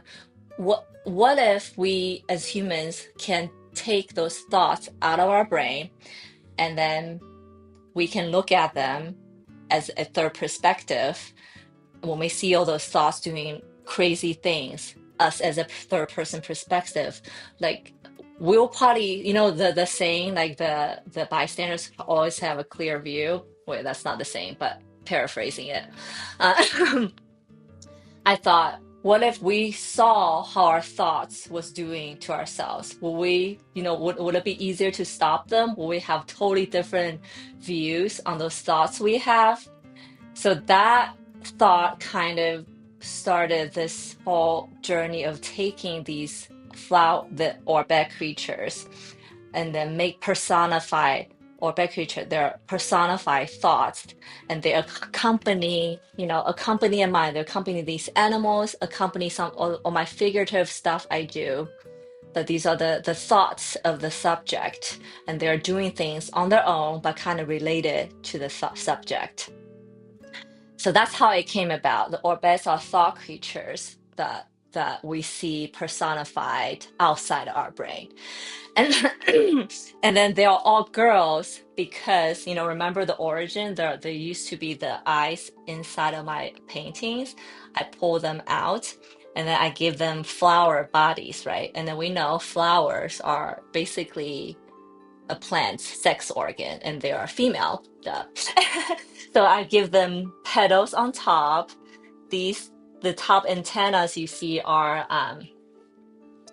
and top antennas you see are the whole thing is called style in flower, but the top is called stigma, and there's other even more detailed names. But this whole thing is, the center of flower you see, and then the top is where they catch all the pollens, right? But for my creatures, I do the top differently depending on the setting, depending on what they're doing, depending on the subject. Because I thought it's cool that they can morph and they can all be different instead of the same.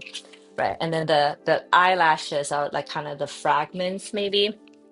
And then this is I always laugh when I talk about this. But the eyeball is the main thing, right? And then you think that there's brain behind the eyeball. And the eyeball is actually exactly where the flower's ovary is. And I thought it couldn't be more perfect that that's like the head, the brain. Because for us females, um, I don't have to explain too much why, but so often, so many days during the month that our feelings and emotions and the things that we do are kind of influenced by this ovary. So I thought it's so awesome how appropriate that the eyeball, the ovary is also the brain of the orbit. And then you'll see that they have this little leaf neck is the leaf neck part is the sepal of the flower, which is if you're looking at flower bud, that's basically these green things that wraps the bud, and then when the flower blooms, this becomes like the underside, and they kind of die. So that's what it's called sepal, and that's what basically these are. So these orbit creatures are thought creatures with flower anatomy that represents the female mind. I know I probably should condense that into a more one-liner elevator pitch, but I want to since a little bit of time, and Blake was so brave to ask this question. I went to the length to explain the origin, the inspiration, the current state, and the where they're going. Basically, I fully have planned to make the anatomy of an orbit as a piece of painting or piece of art that I'll give it away as a giveaway or something, or downloadable or whatnot. But I think it's awesome that I want to share the character, the characteristics, and the anatomy of my orbit because I plan to build an entire world for them with all their with unique names, characteristics, different antenna, different stigma, and to do different things. There'll be a whole world of them. And when I was saying that, I think the movie Moana, the the pirates, the Kokomoros. I can see like this orbits with eyeballs, have a whole bunch of them, mountain of them, creating chaos, but also bringing fun and harmony and also good things in life. So yes, that is a orbit, and that's my 12 pieces of Chinese zodiac animals. And thank you so much for those of you who already visited my Etsy shop and made orders. I had to go check now to see what's going on there when I'm done. But yeah, this 12 piece, I started in April and I just happened to finish, last time I live streamed. And then today is my 100th episode of live streaming over almost 2 years. I'm so proud of myself for getting here, for for having kept on doing this and being consistent. And I do 100% believe that for any artist and any human beings out there who wants to do something, start is number one, being consistent is number two. And the result and outcome of what happens is literally out of our control. There's nothing we can do or influence that. So forget about it. It will happen when it happens, but start now and be consistent to show up to do the work. Everything else, don't worry about it. It will happen when it happens. It might never happen, but it might happen sooner than you think. Okay? Congratulations. I know. And that's why I even got some balloons for today. My pink balloons for Pinky Hoot. Because my daughter was asking me why pink balloons. Pink for Pinky Hoot. And I got 3 shades of them. And also, I just, doing it 100 times, finishing a whole collection is kind of a big deal. And I want to give myself a pat on the back and celebrate a little bit by getting myself balloons. I love getting balloons. They always signify awesome things, special occasions, weddings, birthdays, graduations. We see balloons. So that's why we have balloons. I got balloons myself for this special day and for all that's happening. And I say, if you keep going at it long enough as an artist and as a creator, or you might be working on your carpentry or whatever you're doing, if you work on it long enough, amazing things will happen. And I think if you work on it long enough, you also realize like doing the craft itself has also changed who you are as a person. Because that happened to me, right? Because when I first started, I was impatient. I was very insecure. I judged myself on camera, off camera, my art all the time. But now I feel I have gotten to the point that like who cares? Not like everybody, like no one's out there sit there to be like, okay, what is she doing wrong today? Right? Nobody's got that time. So every time you feel a sense like a moment of insecurity or moment of like, oh, like people are laughing at me or judging at me, they're probably not, but some might. And even if they are, who cares? You're, we all know when we look back, if you've done more, accomplished more, and have an amazing craft that no one else can copy, then you already done better than all the haters out there, right? So who cares? Just keep doing your thing and keep growing, keep learning.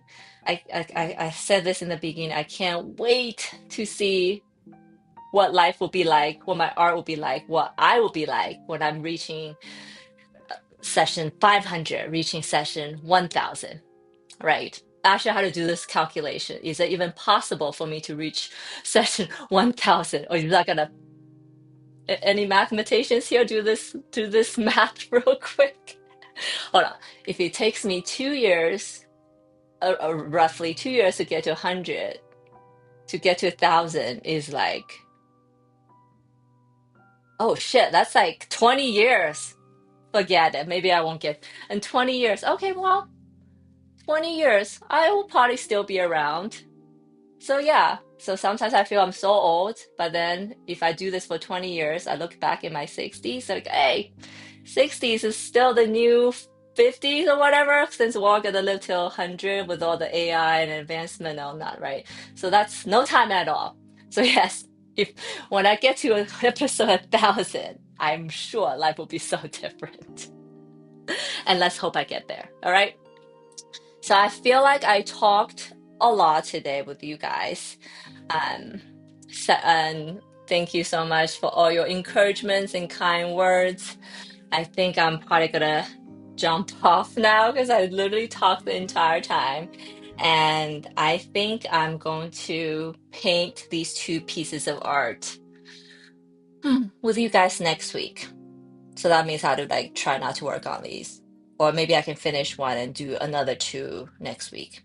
But I think for those of you who are just joining me late, before I started this whole ramble about life and 100th episode and my 12 animals of Chinese zodiac, I was working on my birth month flowers again. So this, if you've attended before, I've done May, June, July, August, September, October. So this is November for chrysanthemum, and then December for narcissus. I always have a problem saying that word. So these are the two flowers I'm painting. Probably next week. Maybe I'll work on this week and then do this and another one next week. We'll see. Um, but yeah, this week I'm just kind of in a celebration mode as I haven't done a lot of art, and I'm already thinking about the next collection. So I can't wait to share that with you guys in the future. So yeah, I think I'm gonna jump off in a minute. And then if you haven't done so already, if you like what you're seeing, don't forget to hit that like, subscribe, follow, repost, whatever, thumbs up, whatever button that you're comfortable with, because it will really, really help with my artist journey. Okay? Longevity and peace to you. Yes. Oh, my birth month's in November too. Oh, nice. No way. Well, then this one might be for you then. There you go. Um,